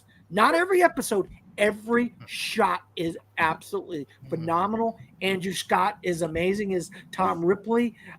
Johnny Flynn as Dickie Greenleaf. Dakota Fanning is in it. One of the most gorgeous things I have seen in a long time. And I'm hoping Andrew Scott wins something because he's been on fire lately. I'm sure nobody has seen Ripley, though. Nobody has seen it. I'll put money on it. Yeah, you're probably right. But GPO, have you seen it? I did not realize it was even out yet because I am interested. But, April came out. Okay. Damn. All right. Well, again, Netflix's fault because I did see the trailer. I didn't see the trailer. Does look great, so I'm not surprised to hear aesthetically it looks great. But yeah, I just hadn't seen it yet. Watch it. And I missed the comment from Brian from earlier. Says Dan hates beef, so he must be a vegetarian. That's actually a pretty funny. Real funny, Brian. Yeah, but Malcolm, have you seen it? Just like JPO, I didn't realize it was out. I've not even heard of it, but I looked up the cast and I find it funny that John Malkovich is in it playing a different character. He played a version of Tom Ripley in a previous movie. Yeah. Ripley's Game. He played Tom Ripley as an older man in Ripley's Game, probably 10 years ago, 15 years ago. Yeah. Wow. Well, I mean, I like Andrew Scott. I think he plays Moriarty from yes, he does. Yes, he Sherlock. does. Yeah. So he's great in that, but I've never seen. Yeah, I knew nobody saw it. I knew I knew it. I just was like, I'm going to talk about Ripley. I'm going to tell Chris to shove it because I think this is better than Baby Reindeer. Okay. Well, that's basically what I was doing there. Well, more people have seen Baby Reindeer. I told you I knew that was going to come up. I knew it was going to happen. I knew it. But Chris, have you seen Ripley? I have not, because there are a lot of miniseries that came out this year. And I thought you were doing another one that I really hoping somebody campaign for. If I get another round, if I get one more pick, I'm doing another recently bias because I'm sure nobody's seen that either. Well, I hope nobody takes my last one that I can even advocate for S2. I thought you were doing good with Hulu limited series that I want to talk about. Hulu limited series? Yeah. Well, we'll see, and we'll get back. There's a lot of good ones on Hulu, Chris. But JPO, what do you want to nominate? Yeah, let's go to two of our favorite comedic actors, kind of getting in their dramedy going on. Was it Shrink Next Door? I want to go for. Ooh, okay. Yeah. The Shrink Next Door. Paul Rudd and Will Ferrell. Well, what channel was this on? Was this a Hulu or Apple? Okay, Apple. There's so many streaming services. I was like, where did I watch this? So Will Ferrell is just kind of, keeping to himself guy who gets a shrink in Paul Rudd, who has a lot of charisma and whatnot, and really takes advantage of him. I mean, he even tells him to stop talking to his sister Catherine Hahn at one point, and convinces him to almost sign over the deed to his house, all sorts of crazy stuff here. It's a continually interesting, involving show here. I think Will Ferrell gives a really good performance here. It's a different kind of Will Ferrell than you've seen in most of his comedic performances here. Paul Rudd's pretty perfect here, and speaking of this really good limited series, Shrink Next Door. Yeah, sounds good. Malcolm, have you seen The Shrink Next Door? I'm kind of locked out on my Apple TV Plus, so I haven't got around to a lot of these. I haven't seen it. Man, it's too bad because Apple has some of the best stuff going right now. Yeah, they're really good, but and I also haven't seen it. No, but it's one that's on my radar. It's been on there for quite a while, but it just there's just so much stuff to watch. So yeah, I haven't gotten to it yet, but Chris, have you seen it? I have not. I know my parents watched one episode. They didn't like it, so I just played. Oh, okay. Was Andor on the last episode? Mom and Dad didn't like it, so you're like, I'm out too. I'm like, what? Yeah. Yep. Jordan, was Andor on the last episode? Yeah. Yeah, it was on the last. God, all the good shows were on that. A lot of good shows in that one, huh? But Dan, have you seen The Shrink Next Door? No, I haven't, unfortunately. Okay. Well, you comedy guy nobody's seen. Or no. Yeah. It looks pretty interesting. They said it's a dark comedy, so I'm always down for a dark comedy. Yeah, no, it's legitimately funny, but like it's also legitimately like disturbing and like Also, Paul a lighter baby reindeer, if you will. Oh, nice. There you go. Nice. But with a Malcolm, is there something else you want to nominate? Yeah, I'm kind of torn because there's two that I want to bring up. One I don't think a lot of people have seen, but the other one I actually thought might have come up before now. But I'm going to go for the one before now. It's a Hulu limited series. I'm bringing up Pam and Tommy. All right. Not the limited seafood live going with us. I figured it. But it's basically, but yeah, it's basically sort of telling the story of like the marriage from Pam Anderson and Tommy Lee, and it's especially focusing on the whole sex tape thing. I think it was a really fun limited series. I think Lily James was great as Pamela Anderson. Sebastian Stan was great as Tommy Lee. And you've also got like Nick Offerman and Seth Rogen popping up here as well. And even Andrew Dice Clay is around there somewhere as well. But it's just one of those it's just one of those series which I didn't know I would have liked as much, or if this was going to be any kind of entertaining. But this was a really fun, and I think it did win a few Emmy Awards as well. So, but or at least it was nominated. But yeah, sounds good. Well, you picked one that I've seen. Yeah, I've seen Pam and Tommy. I wasn't sure I was going to bring it up because I didn't know if anyone else would think as highly. But yeah, I thought that was a lot of fun, and yeah, like it's fun to like just kind of looking at the behind the scenes stuff, like for some of the nudity, like Sebastian Stan, like obviously wears a prosthetic. It's not his real dick in that, but still, and then also the whole thing with the real Pam Anderson not really like being a fan of it, not really like endorsing it, but they still did it anyways. and there's just some fun kind of like just people, when like Nick Offerman pops up, or like even I think Adam Ray does like a Jay Leno impression that's kind of funny. But yeah, and it's really interesting to just see just almost like a comedic sort of take on like how it all went down, like how they just made this wacky kind of sex tape thing. I mean, I don't know if I loved it quite as much as apparently some people might give it an S. I'd probably say A for me. So yeah, I'll go with A. But Chris, have you seen it? So I have not seen it. I do love the cast, and I do love the idea. Just that one of the shows that I need to find time when my parents not around because the context itself. Might not be one your parents watch, maybe. I don't know. but my parents not big Pamela and like big fan of. Yeah. Coincidence, my parents aren't either. Gee, shocker. But Dan. Well, I'll tell you right now, if you watch Dirt and Pam and Tommy, you got the double dose of Sebastian Stan there, and you kind of have a really good what they call bookshelf of this story of both of these. I actually really like Pam and Tommy. I thought it was very well done. The two main actors as Pam and Tommy were amazing. I liked Seth Rogen. I think with Nick Offerman's in it. I really did like this, but I just don't know if it's an A tier thing though. So I'll go with B. Okay, B. And then JPO, what do you say? Similar-ish to Dan, I actually did see all this as well. It's a really engaging story here. I think Lily James is fucking perfect. Sebastian Stan was really good as well. Don't know if I needed to see his penis have a monologue. So yeah, right. That was wild. What? It's all over the place. A little off center, but not all the place and in slow mo. But yeah, so I kind of like the one that's a little more grounded than that at that point here.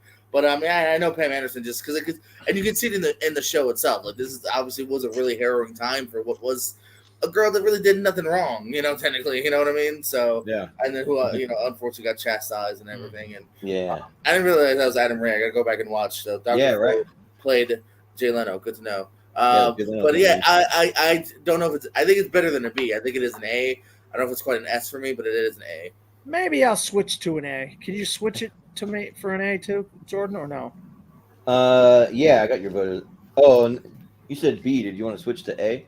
Yeah, I want to switch it to an A. I liked it better than a B. I've been thinking about it. I like it better than a B. I definitely like it better than.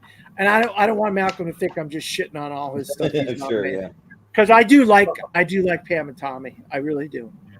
Well, I lived through this 15 minutes of fame decade, guys. Remember the 15 minutes of fame decade where all these stories, it was like the 15 minutes of fame and then they moved on to the next thing. This is just that 15 minutes. I thought you were saying you lived through this moment. I'm like, yeah, we all did, dude. What are you talking about? What I'm saying is like the 90s was like that whole decade where OJ, it was the Atlanta bombings, it was this, it was Kerrigan and what's her face, remember how that TV thing where the news moved on from the one thing to the next thing and then it was like boom, boom, boom, boom, like all these stories were like lined up like that. Remember? To be fair, I think we're all alive in the 90s with this. All right, never mind. We know. No, you're good. We were there. Let's see. I'm trying to figure out where it's going to land because it has 4 votes. So, well, I think because it's got 1 S, but I think it's 2 A's. Drop it down to A. So yeah, so it's got 1 S and then 3 A's actually. So I think Winning Time has 3 S's but no A's, but Pam and Tom is 1 S and 1 S. So I think it's just a below Winning Time is what I would say because it's less S's. So I'll put it right there. So yeah. But again, we'll also vote on some of these in the Hail Mary round. But yeah, we'll go to, let's see, who's up next? Malcolm? You're up. Me. Oh, me. Okay, nice. Okay, so I'm gonna go with the last one that I can even advocate for an S tier because I haven't seen that many from this list. This is like the least I've ever seen from any show I've done. So it pretty much has to be recency bias. They've dropped every episode but the final one, but I've seen them all, and I want to go with the Lily Gladstone series, Under the Bridge. Like I think that's absolutely phenomenal. Really, really like great storytelling here, and yeah, like I've even had kind of like an unconventional kind of like beauty. Like I've even had kind of like a low-key crush on Lily Gladstone. She's not like the one that you typically think like she's just like some like drop dead gorgeous girl, but I think she's like pretty good looking, and I think that the show overall, like she does a really great job. But it's not just her though, like the whole cast that they focus around the murder of this girl from an Indian family from India, and they're living on, I think it's like Vancouver Island in British Columbia, and it takes place in the 90s, and a lot of kind of old school, listen to like Biggie Smalls and a lot of old school rap that I grew up listening to, and then the story of like all the different families, like you have the Indian girl, and they have an episode of like focusing all on their family, and they're like kind of like move from like Hinduism to Christianity, and then like how their family kind of coped with it, and then you have the girls that are the high school girls that are accused of the murder. You get to see some of their background. Then you see the relationship between Lily Gladstone and Riley Keough, and then you also see Lily Gladstone and her dad too, and so Lily Gladstone and her dad are both cops, and they kind of work together, which would be like a weird dynamic to just have your own dad be your boss, but it's kind of like create some interesting things there, and like where I was at, like without giving any spoilers, just getting to like some like trial stuff where they're putting some of these people on trial for some of these things, and like trying to figure out who committed these murders. But there's a lot of twists and turns, a lot of things you don't see coming, and it's another one that I think it is beautifully shot too, like the way that they kind of show off the like island and everything. It's like pretty cool. And so yeah, I'll say S tier for Under the Bridge. So and we'll see who's seen it. Chris, what do you say about Under the Bridge? I had not seen it, but I'm waiting for all the episodes to drop so to watch it all at once rather than the one thing. Yeah, I think next week the final one's gonna drop. Yeah, especially with like murder mystery show. I don't that drives me nuts. Like stuff like Sugar, stuff like this that they don't drop all at once. Like, yeah, it's a big cliffhanger. You're like waiting to figure out what happens next every episode. So yeah, but Dan, what do you say? Oh, I love this show. I think this is a great show. I don't think it's an S tier show, Jordan, but it's a great show. And I just have one gripe about like these girls are all girls that are like they've been abandoned by their parents or whatever. They live in this group home and this girl's like, I want to be like John Gotti and I want to be a gangster and I'm gonna count people and this and that. Like, shut the hell up! I just swear to God, I just want to punch her right in the freaking face. And then the one girl, the other girl who acts like she's tough and she tries to blame everything on everybody else. I am just so fed up with her. I mean, I just wish I could just reach through punch these girls. Grow the hell up. Grow the hell up. Jesus. Well, it's good acting though. And when you really hate them, they like play it very well. That you want to just like strangle them or something, you know? Yeah. Yeah, you're absolutely right. But Lily Gladstone is fantastic. Riley Keough is fantastic. This is a story I did not know about until I watched the show. But I would say it's an A tier show. I mean, it's hard to put everything in S tier, Jordan. Right. So I know. Yeah. Yeah, you got to be a little picky. So yeah. So I get it. But JPO, have you seen Under the Bridge? I have not seen this. Okay. That's fair. Malcolm, what do you say? Yeah, fun fact that I found out recently is that Riley Keough is actually Alves' granddaughter. Oh really? Oh wow. Yeah, I found that out recently too. Yep. But I have that's seen really cool. Yeah. Okay. You haven't seen it. So we got 2 votes here. Then it'll be 1 and 1. So that puts it right around like Murderville territory. So I'm kind of like there. So yeah. Are you doing a quick round, or are we gonna all go around one more time, or no? We'll just go to the Hail Mary round, I think. Okay. And all right. if you have anything else you want to nominate, so you can kind of take a minute on my list to kind of think about it. Chris might have more than the rest of us, but that's fine. But yeah, just try to keep it to like no more than 10 if you can, something like that.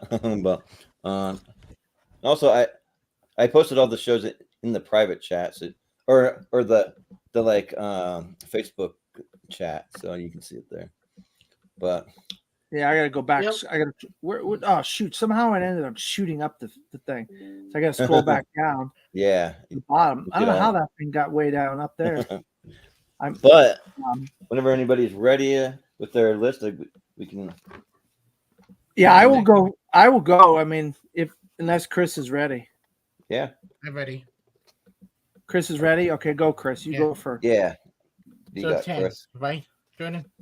Yeah, just anything that you nominate for just the S tier and the A tier. That's just how it works. For anybody watching, we just nominate whatever we didn't get to talk about for A and S tier, and then we'll just go around. We'll just give our just quick little votes on it, and we'll see where it lands. Just a chance to get some stragglers in there. Okay. So Let me double check. I forgot it. So you ready, Jordan? Yeah, I'm ready for you. Fall out of House of Ushers. Okay. Give me a minute to write them down. Fall House. Usher. Okay. Dead Boy Detective. Okay. What's that, Chris? Dead Boy Detective. It just started. Hey, maybe he likes it. They all drop at once. Okay. One episode. But what else you got?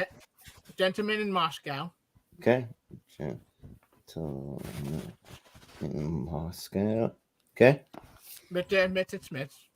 Okay. Smith. Okay. One day. Okay. Dan will probably back me up here. We are the lucky one. Yep. We are the lucky ones. Okay. Probably my favorite action show at the decade, Gen V. Gen V. Okay. Yeah. Yeah. Okay. Yeah. All right. Lupin. Okay. And the Tourist. Wait. What was the last one? The Tourist. The Tourist. Oh, the Tourist. Okay. Okay. Cool. Tourist. I almost attempted to put Out of Range, but I haven't seen all of it. And I just started watching. Remember that? Okay. Yeah. Yeah. That's one. I've actually seen like 2 episodes of that, so I haven't seen much. It's good. But, yeah. I want to finish it before I make my own decision. Yeah. Yeah. But Dan, what do you got? Actually, I will put Outer Range up. I really like Outer Range, and I like where it's going in season. I'm 3 episodes into season 3. I got 5 episodes left to watch, and it's really, really good so far. I didn't know where they were going to go with Outer Range. I'll tell you, wow, it ended up going to a great place. Nice. Yeah, I will put a Midnight Mass. I can't believe nobody picked a Midnight Mass. Perry Mason, I love season 2 more than I like season 1 of Perry Mason, but I did like Perry Mason quite a bit. Okay. We also, just got. Go ahead. Wait, no. I was thinking of another show that just got canceled. Canceled Walker. That was the other one. Yeah. Masters of the Air, which is the 3rd part of the Tom Hanks, Steven Spielberg trilogy of World War II shows. Yeah. They did Band of Brothers, The Pacific, now Masters of the Air, focusing on the Air Force. Phenomenal show with a great cast. If you really want to learn how World War II was fought in the air, great show. The show I was going to nominate next that I didn't have a chance to nominate, Sugar. If you are a fan of film noir, like Chinatown, The Maltese Falcon, of those type of Humphrey Bogart, like Third Man, them type of shows, you are going to love Sugar. It stars Dan, you and me can talk about it off call. I have my thoughts about that show. I am a massive fan of Sugar. I wrote my review about a month ago. This show is incredible. I'm just going to leave it at that. I'm just going to let you guys all do some other ones because I just can't remember what else. Because we're allowed 10. I don't know how many I picked, but I think like 5 or something. Dan, you know they back me up with the other lucky ones? Yes. Oh, yeah. Well, yeah. I just said, yeah, we are the lucky ones. I love we are the lucky ones as well. We're looking for the crossovers. Yeah. So the crossovers are the ones that we're actually going to vote on. I do like Sugar a lot. I have issue with the twists. It's a twist. There's a twist in the show, which I will not spoil. I'm not going to give the twist away. Yeah. It's an amazing twist. Don't. but either do you love the show after the twist? Anyway, this is the Hail Mary. Yeah, right. Yes, we're not doing many reviews of Sugar. Well, JPO, what do you got? Yeah, I just got a couple for you. High Fidelity. Okay. Let's see. Living with Yourself. Hang on. Fidelity. Living with Yourself. Okay. Halo. Okay. And screw you guys. That's my video game pick. Sure. And The Flight Attendant. Ooh, okay. Forgot about that. Oh, can I nominate that as part of mine too? There you go. There's a crossover. Yeah. Do it. Yeah, you won't get a vote for me for Halo Star. Let's see. Yeah, I could tell by the thumbs, Chris. Flight Attendant. One great episode of Is that it? Okay, cool. Yeah, for me, yeah. Okay, sounds good.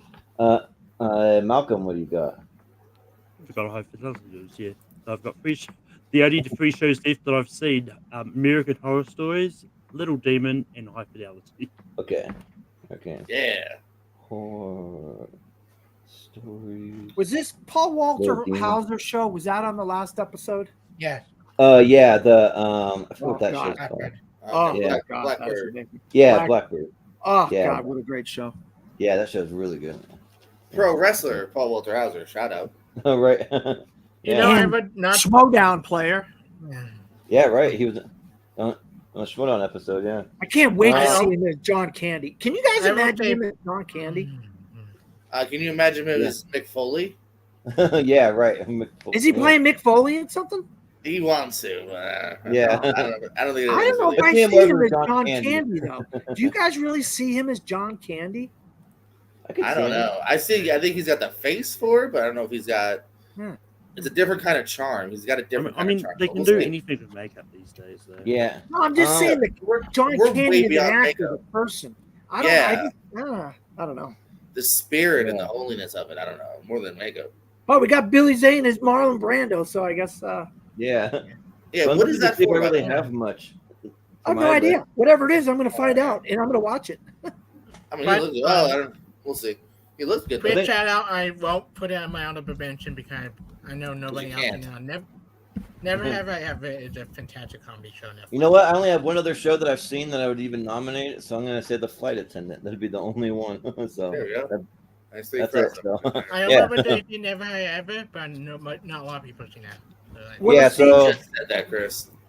But just talk amongst yourself for a minute, because I'm going to just see what crossovers we got. I'll take it in a second, but Billy Zane is playing Marlon Brando in a biopic called Waltzing with Brando.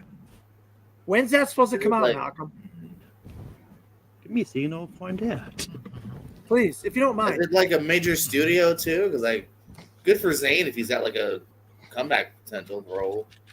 Yeah, like, it doesn't look like it's got a release date, but it's got interesting stuff. So you got John Heder playing Bernard Judge, Richard Dreyfuss is Rob Corddry. Hey, speaking of, was the offer on this one, Jordan? It was on part one. I know I nominated it, or at least championed it as well. If anybody, okay. Let me ask you, any of you guys watch Free Body Pump on Netflix? Yes, I really like that. I was shocked how much I liked that. I wasn't liking it right off the bat. Chris, I literally was like, what the hell is this? Huh? I am 2 episodes away from finishing it. Oh, so God. It is I think so funny good. enough, we're only going to have I like it, but I wanted three to vote on because come on, let's just vote on all of them. Let's vote on all of them. No, we're going to run on the crossover ones because we're not going to have enough votes to get them that high enough, anyways. If only one person nominates them. Nobody saw Sugar, of course. So our I've seen Sugar. But our 3 shows we're going to nominate, and I'll go around, and all I want from you is just the letter vote, like where you would put it on the chart. So the first one will be We Are the Lucky Ones. Chris, what do you say? S tier, if one of the more emotionally well done show, I think this year that maybe. Well, you need to see the Tattooist of Auschwitz. If you think We're the Lucky Ones is good, Chris, watch the Tattooist. And we're off the rails. All right. Yeah. So just letter votes, guys. But letter. The letter. Dan, so we're the lucky ones. I give it a A. A, okay. JPO? I give it a not seen. All right. Malcolm? I give it a not seen. I will also give it a not seen. So that's a 1S and 1A. So it's close to like under the bridge territory. So I'll throw it up there just because we don't have a ton up there anyways. Yeah, Chris, you should see the Tattooist of Auschwitz. That's very good. On my list. Like, I want to put them up there because these are ones that if it's a blind spot, I still want to check it out. So, there are a lot of good shows on this plate. Yeah, it's kind of. I can't believe the Tattooist of Auschwitz is on right there. Okay. Yeah. Good. So the next one will be The Flight Attendant. So we'll go to Chris. What would you? I have not seen it, but I do like to go from Big Bang Theory. So yeah. Dan, what do you say? S. I freaking love The Flight Attendant. I am a major big fan of Kaylee Cuoco. Yeah. JPO. Paul Walter Hauser friend Kaylee Cuoco. She was there for his death match. S. Okay, nice. That's cool. Malcolm, what do you say? Haven't seen. All right. Well, I've seen it, and I'll say S. Yeah, I thought it was great. So that's 3. That's a decent vote. That's 3 S's. 3 S's. So it goes close to blind spotting. So let me find it. The flight attendant. There you go. Second row, second in. The second row. It was beside the letter H. Oh yeah, just had it. Yeah. There you go. Yeah. Nice. Now that's considered a comedy, right, JPO? Yeah, if you gotta label it, it goes. That's a comedy. I mean, I feel like you're not gonna There say you go. drama. You're not gonna say thriller directly. So I'd say dark comedy. I'd say. Yeah, and then the third one's gonna be high fidelity. So that'll be it. So Yeah, that's a background though. yeah. But You know what I forgot to do, Jordan, that I really liked a lot was Daisy Jones and the Six. Yeah. Well, I kind of wish I had put Shogun looked out down here. Thanks, Chris. Appreciate Chris, little bit vote for You said about high fidelity. Yeah. I had not seen it. Okay. Dan, what do you haven't say? seen it. Haven't seen it. Seen the movie, not that. Yeah. JPO. Better than the movie, and I like the movie better than the movie. S. Yeah. Malcolm, what do you say? Yes. And I have not seen it, so got 2 S's. So let me see where that's kind of gonna go. It might be around Schmigadoon.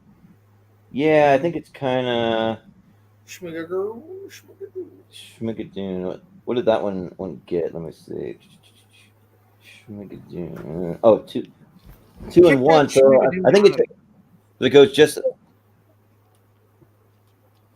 right under Schmigadoon. So yeah, Schmigadoon slightly higher because it got an A vote. So let's see, high fidelity. What's this one right here? What's this one where it looks like it's like right next to 1883? What's that next to 1883? 1883, like at the top. Yeah, it looks like it's like all these colors, like a rainbow colors. It's right next to it. What is that? That one? Was it up? Right, my right. You're right. Oh. Right. No, down one. Down. Down. Left. Right there. What is that? That one? Yeah. What is that?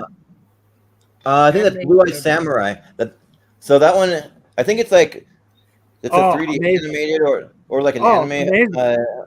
Show, you haven't seen that? Oh, but it's rated really, really high though. Like it's rated like a 95 or something on Rotten Tomatoes. I Oh, haven't seen it. amazing! Blue Eyed Samurai. Yeah. Yeah, I heard And it's nobody really said good, yeah. 1883. Nobody mentioned any of the Yellowstone. Huh? I like 1883 a lot. So that one was rated by Schmigadoon. Okay, right there. All right, so now we just have to figure out where these are all going to go, and we're going to say first 10, 3. Shogun's way too low. 10. So way too low. I'd say anything that's just got 1 S, I think, is mainly knocked down, unfortunately. Yeah, I think probably. Let me see. So I think all these are gonna move down. Next door, Ripley. I'm gonna go up to at least high fidelity for now, and then see where we're at because we're only along 10. So I'll keep them in order here. All right, and then let's see. High fidelity was Wait, Killing It only had 1 S? Killing It had at least 2. Oh, it had 2 and 1. So yeah, you're right. I think Killing It was at least above high fidelity. You're right. Yeah. So that means high fidelity drops. Okay. Now let me see. I tried JPO. I tried. Yeah, Killing It was a 2 and 1. Oh, I also like Killing It. So I was it was a 2 and 1. Pam and Tommy. Let me see where that was. That was a 1 and 3. So it had more S's. So that makes it a little tricky. I don't know if someone gets more S's, do we rank it higher? Well, I mean, did you say Pam and Tommy had 1 S and 3 A's? Yeah, right. So it had more. So votes theoretically, that should be top of A tier, and High Fidelity should be in 10 because High Fidelity's got more S's than. Yeah, that is true. So here, let me drop that one down because it has less. Bye bye, Pam and Tommy. Bye. And then so Killing It and High Fidelity were just behind Killing It. Yeah, but I'm only gonna have 10 anyway. So Oh, I think that it's I gonna didn't end up count. in- Some reason I would Yeah, in the the road A was tier. 5 and 5. No, it was up So, to and then 11, right? You were up to what? Somewhere in the neighborhood of 11 or 12. Killing It was a 2-1. I think Schmigadoon was a 2-1. And then let me look at it. And Winning Time had 3. So for right now, we're gonna vote which one drops down to the A tier between Schmigadoon and Killing It. So you'll vote for the one that you think should drop down. So we'll just go through everyone. So Chris, which one would you vote for to drop down to A? Killing It should drop down today. Okay. Dan. I haven't seen either one of these shows, so I don't know. I like the musical more, so I'll keep that up. So Killing It. Okay, sounds good. JPO, what do you say? Schmigadoon. Yeah. Malcolm, what do you say? You know what I say about your dance moves, JPO? You're killing it. Oh. Oh, Well, I would have voted for Schmigadoon, but it'll be Killing It drops down. Okay, so there you go. You got the 10. And then 1, 2, 3, 4, 5, 6, then 7, Winning 8, 9, 10. And Winning Time was 3. So because we're just gonna see if any of these need to be voted on as far as like the order they're gonna go in. Because Winning Time was 3. Let me see about the Flight Attendant was 3 S's. Yeah. Blindspotting, I thought was 3 S's. I think it was 3 S's. Yeah, and then Shogun was 3 S's. And then Dopesick was 3 S's. And then Baby Reindeer. Let me see. Well, didn't Dopesick have like an A or B or something? Oh, you're right. So Dopesick was 3 S's and a C. So I think that actually kind of, I mean, one more person has seen it, so it'll stay. But Blindspotting was one that a lot of people haven't seen, right? At least Baby I have. Reindeer, 3 S's. So Dopesick technically will go above Baby Reindeer because that only has 3 S's. And then X-Men 97, 3 S's and 1 A. Well, what I was about to say is, Baby Reindeer wasn't Baby Reindeer 3 S's and a B, so there would still be above. Oh, you're right, 3 S's and a B. You're right. So it is. Well, yeah. Thanks, Malcolm. yeah. So what we need to vote on is Shogun, Blindspotting, the Flight Attendant, and I think in Winning Time. So so how we want to do it? Maybe everyone vote for your top 2 out of those 5. You got Dopesick, Shogun, Blindspotting, Flight Attendant, and Winning Time. I know it's tough, but just pick 2, and then we'll see where the votes end up there. So we'll go with Chris first. What 2 are you gonna go for? Shogun and Blindspotting. Okay, Shogun and Blindspot. Here, I'm actually gonna write it down so I can keep track. Shogun, Blindspot. Okay, Dan. I'm gonna go with the 2 that are right there on that tier up there. That Dopesick and Shogun. All right, Dopesick. Well, Dopesick isn't part of the winning on here. Oh, isn't it? Oh yeah, you're right. Yeah. Oh, okay. So, Great. That makes it even better. Shogun, Blindspotting, the Flight Attendant, and Winning Time. Yeah. Oh, okay. All right. Shogun and Winning Time. Okay, Winning Time. Okay. JPO. Flight Attendant and Winning Time. All right. Flight Attendant, Winning Time. Malcolm. This is tough as I've only seen one of the 4. But Blindspotting is definitely the one I'm voting for, and the other one is the one I actually do want to see is the Flight Attendant. All right. It makes it tough because it kind of comes down to me. We're kind of like at a tie. Let's see. I think I gotta go with probably Shogun for sure. I think that deserves to be up there. And then come on, Jordan. It's gotta be. Come on, Jordan. Probably Blindspotting. I think I'm just a big Blindspotting fan. So yeah. Get out of here. Which means it'll be Shogun and Blindspotting. So now we have to vote for which one you like better between Flight Attendant and Winning Time to determine that. You just pick. Can I abstain since I have it? Well, I mean, if you want to abstain, that's up to you. If you haven't seen the other one, you can still vote here. But yeah. So Chris, you want to vote or are you going to abstain? I get love to winning time then. Because, Yeah. Winning time. Winning time. Okay, Dan. GPO. Flight attendant. Yeah. Malcolm. Flight attendant. You know what? I think I got to give it to the flight attendant. Like, winning time, just a little over the top for me in some ways. I'm kind of like, I don't know. So, but yeah. HBO, what do you expect? I mean, nothing wrong with a little titty and like Adam McKay. It's Adam but that's a McKay. lot. It's like, okay. To put it on Pornhub almost. I don't know. Yeah, whatever. I'm not gonna. Yeah. All right. Now I got to look at Dopesick and Baby Reindeer. I think Baby Reindeer was higher. Yeah, I think. At a B. Yeah, so I think those two are good where they are. Okay. I think And then 97 was 3 S's and an A, and then Fallout was 3 S's and 2 A's. So that stays where it is. And The Last of Us, I think, was a unanimous one that had all S's. There's only one. So that's what's going to be. That's where it's going to stand. So those are our top 10 and our 3 honorable. Well, actually, let me look at the honorable mentions actually, because we might have to do a quick little vote on the honorable mention. Those will be our top 10 though. So yeah. Let me see. Well, I think Killing and High Fidelity, I think they're good where they are. Killing, it was 2 S's and an A. High Fidelity was 2 S's. 2 S's, and then Pam and Tommy was 1 S and 3 A's. So let me just see. Home economics was just 1 S and 2 B's. So I actually think that it's going to be set probably. Let me just see what. Just out of curiosity, what was Stargirl again? Stargirl was 1 S and 1 A. That's what it was. So wouldn't that be? I mean, not that it matters because I think Pam and Tommy is set where it is. But wouldn't Stargirl technically be a little bit?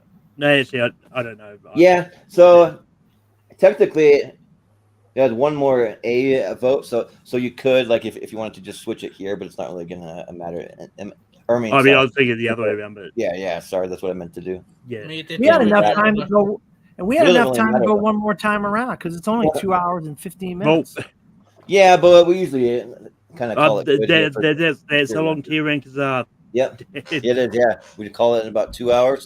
So this is what it's going to be officially. I'm not like Austin know all the filmmakers and everything behind it. I'm just going to read them off. So because I tried to do it last time with the TV shows and I didn't know all the filmmakers. So but officially our top 10 the number 1 with a bullet will be The Last of Us. Those the only unanimous one.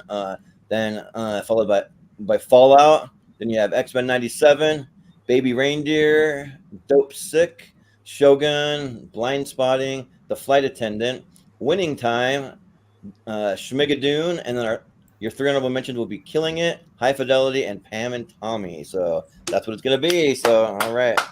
That was fun, guys. So those top 10 will be part of our championship episode. They'll all make it to that, and they'll compete against other decades and other time periods, that kind of thing. And then the 3 honorable mentions will just be in our poll over in the Movie Hero Network group over on Facebook. So we'll do it for us. So thanks, guys. That was fun to get some people who have actually seen. Can I get first dibs on part plugs? Yeah, sure, yeah. And I'll just say that we decided that officially the next TV episode, we decided to break it down a little bit, which I wish I would have done it this way in the first place, but it's going to be best TV shows of 2018 and 2019. I wish I would have done it by years like that, but I already had the list built and they were all kind of jumbled up and everything, so I just kind of went with how we did it. But it'll be best TV shows of 2018 and 19 for the next one. So, but yeah, you want to do your plugs, JPO? What do you have going on? Yeah, well, I'm not popping up in this channel from time to time, including every Thursday where me, Pez, the Barbs, and the Richies talk pro wrestling on the Lonely Marks podcast. Find me over at the Piersco. We're always doing trivia over there. Over 9 million episodes. I could be off by a couple, I'm not sure, but we do a lot of trivia over there. Countdowns and other shenanigans. And then Pierce Wrestling, similar idea, but with pro wrestling. We do lots of trivia, exclusive interviews, exclusive matches, all that jazz, amongst other channels throughout the community. Big props to them. Jordan, thanks for having me. Good talk. Totally. And Chris, Malcolm, this has been fun. Yeah, thanks, JPO. Yeah, a good one. Yeah. And then we will go to Chris. I will actually do my plugs. Oh yeah, I know. that you have work soon. So what do you have going on, Malcolm? Where can we find you? You can find me on Tape Productions. I host Rankum every Sunday night. This week we're doing top 12 Chris Hemsworth movies in honor of Furiosa. And you can also find me popping up on other channels. Full Metal host trivia every now and then. And yeah, but yeah, I'll be back in next Friday. I think it's next Friday, which is the Austin versus Jacobs. Yeah, it'll be their favorite actors at battle. So they each picked, I think, like 5. It was 4 each but 4 each. Yeah, and then they're gonna do a handful of their favorite movies. So yeah, cool. Yeah, we'll see you back there then. And thanks again, Malcolm. Yeah, we'll see you later. So now we'll go to Chris. Where can we find you, Chris? You can find me here, Letterboxd. I have my review out for Furiosa, probably one of my highest rated movies of the year so far. Same here. And yeah, you find me here anyway. I think I'll be here for the 2018-2019, if I remember seeing both lists on Patreon and thing. And then you find me anywhere else. Show About Trivia that did my birthday match this week over at JPO channel. Pretty good high scoring match. And anywhere else. Yeah. Thank you for having me on. Yeah, for sure. Thanks for coming on with that. On Facebook. I might do my first time top 10 of the year best TV show once we get close to the end of the year. Yeah. I want to see that, Chris. I definitely want, because I want to shit on that list. No, I'm joking. I'm joking with you. Yeah, sounds good. And then Dan, where can we find you? You can find me at fromthefourthrow.com, where I'm a film critic in Central Florida. Also, I'm doing a lot of work over at Chasing Labels with my friends Stephen and Andrew Billings, and Stephen Billings and Andrew Cabral. Also, I popped up a bunch on the Dill Pickle Network. I was on the Subathon. I'm on their show Picture This 5 times. I'm going to be here Monday and Wednesday this week on the Movie Hero Network. I'm 3 times in a period of a week. What is going on around here? I'm crazy. I'm all over the Movie Hero Network again. All of a sudden. Yeah, and I love it. And stay tuned. I'm going to be starting my a new awards podcast again. So stay tuned for that. And I will be doing my top 10 of the year early July. I might do a top 10 TV shows. I might actually do a top 10 TV shows halfway through the year. I have so many favorite TV shows halfway through the year. I might have enough to where I could do a favorite top 10 TV shows halfway through the year. But I definitely will have a top 10 movies halfway through the year. And if you want to see my beautiful Celtics hat again on Monday and Wednesday of this coming week, hey. Yeah, for sure. Furiosa t-shirt. I won't be wearing it again. I'm just saying I'm wearing it tonight. My epic Furiosa shirt. Nice. Sounds good. Yeah, and I thought I was going to be as fast as Austin to have a little outro thing ready to go. I do have it. It just is going to take me a second because the program I use to do it, because whatever Austin uses for his is like is not working for me. I have no idea what's going on there. It works for him, but I have a program that I usually use to pull clips, and not wants me to pay for it all of a sudden. Like, I don't know what's up with that. That just like popped up. I'm I'm ready to go. I'm gonna get this fast. And you want all my credit card information? Thanks a lot. But anyways, there is something uploading now, so we'll be good. But yeah, you can find us all over the social media if you go to Movie Hero 2121 on all the social media. You can also find me at Jordan83616, and because I probably post actually a little more on my personal social media than the channels, and then where we post even more than that is on Facebook in the Movie Hero Network Facebook group, and you can find all that down in the description. So if you have any questions about that, we also have an email if you ever haven't any ideas for shows? We're always looking for new ideas. So anything you think would be fun to do for like a tournament fight or a tier ranker, you can just DM me on Facebook, or there's an email which is moviehero2121@gmail.com, which is down in the description. So you can find all that there. And then let's see, we have coming up. We have some trivia coming up soon, which we'll be doing the Seen and Heard music trivia. So we'll be playing music clips from movies and TV shows, and that'll be this Saturday will be the first one. It'll be on Patreon, so it'll be a Patreon exclusive. So you got to be a Patreon member to watch it, because there'll be some copyright stuff. That's why we got to do it over there.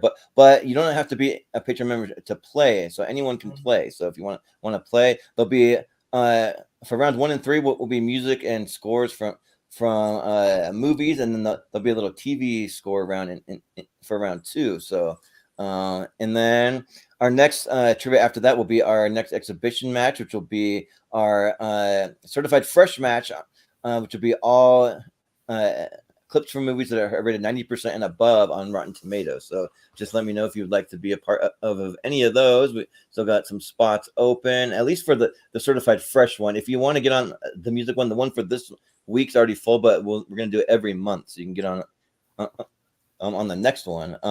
And then we do have a Patreon. If you go to patreon.com/moviehero, we're starting to post a few more things over there. We just posted our extended schedule over there, so you can see up to 4 months of what we have on the schedule. If you'd like to get first dibs on sign up for episodes, you can do it for just $1 over there. And then we'll have some upcoming podcasts and the trivia that'll just be at the $5, so you can watch it for that. And then we'll be doing some giveaways too of some ones she movie I posted, which I just switched out my Kingsman the Secret Service. Now I got a Furiosa one. If you look behind me there, because I got it at a screening that I did. There you go, it's right there. But or a screening that I went to, and so yeah, there'll be some movie posters to give away there. And then we have some other things. I'll just plug for Austin and Richie. They do a Wheel of Movies. So I think they're planning to do it next Wednesday. They're going to be. We spun the wheel of random movies to see what would come up out of all of our favorite movies for everyone that's done a top 64 or a 128, and it landed on About Time. So they'll be doing a deep dive of About Time, and I think they're looking for one more person. So if anyone would might want to jump on and do about a 1 hour deep dive on About Time, then you can reach out to Austin or Richie Goodacre on social media. And then just what we have coming up for the near future for tier ranker and tournament fights. Our next one will be the hot takes one that Dan already mentioned. We're going to be doing a half bracket on Monday, and then the Elite 8 of the half bracket will be in some play-in matches for Wednesday's episode. That'll be a full bracket, and for that episode, we're just going to talk about all the movies that everyone seems to love, but for whatever reason we just can't stand, or we don't really have them as highly ranked. I just don't get the obsession over them, that kind of thing. So it'll be fun to kind of talk about some of those, because I have a lot of them. So I was kind of excited to do the episode, so I kind of fast tracked it. I just bumped it up because I wanted to do it. But and then let's see, we got the Austin versus Jacob Barber for their favorite actors battle for tournament fights versus. And then after that, we're doing Malcolm Lay's top 64 favorite TV shows. He decided he wanted to do his favorite TV shows, and so we're gonna do that instead of doing a after the 128. So he'll do that probably like later on this year, maybe even next year, possibly. But and then we have our next tier ranker series, which I already mentioned. It'll be best TV shows from 2018 and 2019 specifically. So just be shows that premiered in those 2 years. So and for a lot of TV people, I'd like to have a lot of the same people back. But if you're not as available, then and you're watching, you can just let me know, and I can try to get you on for that. So but I'd like to have a lot of the same people for some of these series, though. Then we'll be doing our we'll be back to our yearly ladder series for movies. It'll be best movies of 2003. So that'll be fantastic year for movie. a 3-part series. Yeah, it'll be a great year for it. I mean, we already went over the list with Malcolm. We had to make some tough cuts and that for that year. But and then we'll be doing Chris Scott versus Steven Shepard will be doing their favorite movie, or I mean, sorry, their favorite TV shows. So it'll be a battle of their favorite TV shows. We'll have another movie hero mystery tournament. So so it'll just be where we spin the wheel 64 times, and the first 64 movies to pop up from all of our favorite movies will be in a big tournament. So that those tournaments get kind of wacky sometimes, so they're fun though. But and then we'll be doing for our next actors versus we'll be doing Will Smith versus Eddie Murphy. So we're doing a battle of all of their movies, which is kind of fitting because we've been getting a lot of news about the Axel Foley and like that kind of stuff. So it kind of fits in there. And then on the last one that I mentioned, we'll be doing Chad Webb's top 64 favorite movies, which funny enough, that's been a really popular episode. He picked some people that he wanted on there, and they had about 6 people that all wanted in. So there's a lot of backups. If anyone drops out, I got plenty of backups for that one. Like that was just really popular. So did my name come up at all on that, or did I ask to be on that, or am I one of his picks that he asked for, or nothing? No, because he had some pretty kind of personal ones. You want to have Carrie on there, obviously, and then you want to have Dylan. That's like one of his best friends. Yeah, no, I know, it's fine. Yeah, okay. No problem. Got Hunter Chombliss on there because I know he's good friends with him. And then there's a bunch of backups. If you want to be a backup, you can get in line and see what happens. So, but yeah, I think that is going to do it for us tonight. Though this was a lot of fun, though, and I've been having a lot of fun with all this TV stuff. So I got to go through the list myself and see what blind spots. Is there anything that made it to A or B tier? Then I definitely want to go and check it out if I haven't seen it yet. So I'll be watching still some more TV. I mean, I'll be watching a little more movies now to kind of prep for some other things, but I'll be watching some TV still, definitely. I know you don't like talky shows, but I recommend Sugar though. Really good. If you haven't seen Sugar, I don't know if you're a fan of film noir or not, or like Chinatown or that sort of kind of police detective kind of gets wrapped up in a whatever. It's good dialogue, and it's not like really boring dialogue. Like I don't know, like I can't think of like a really boring one, but like for me, I don't really love Oppenheimer. Sugar has a sci-fi twist to it. That's all I'm gonna say. Okay, yeah. See, that's more. You either love the twist, or you hate the twist. All I really. The twist is amazing. The twist is amazing.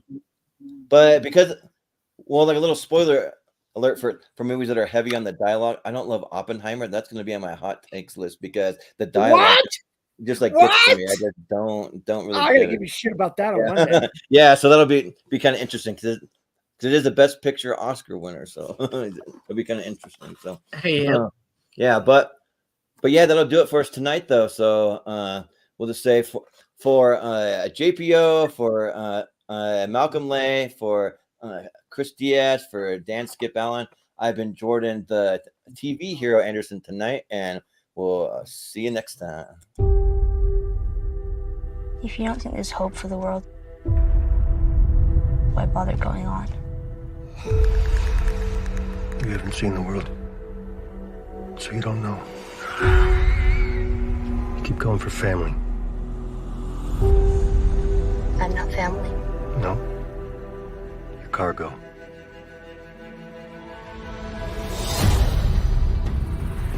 Why are you so important?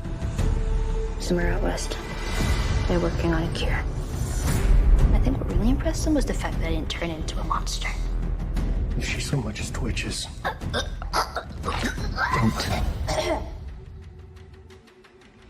Okay. If I'm taking you with me, do what I say when I say it. You got any advice on the best way west? Yeah, go east.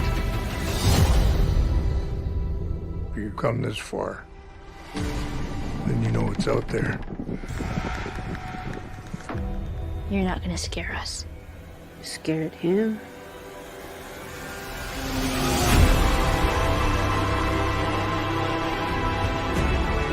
You have a greater purpose than any of us could have ever imagined.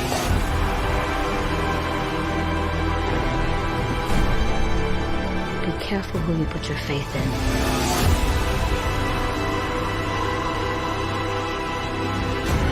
It might not be her father, but you were someone's.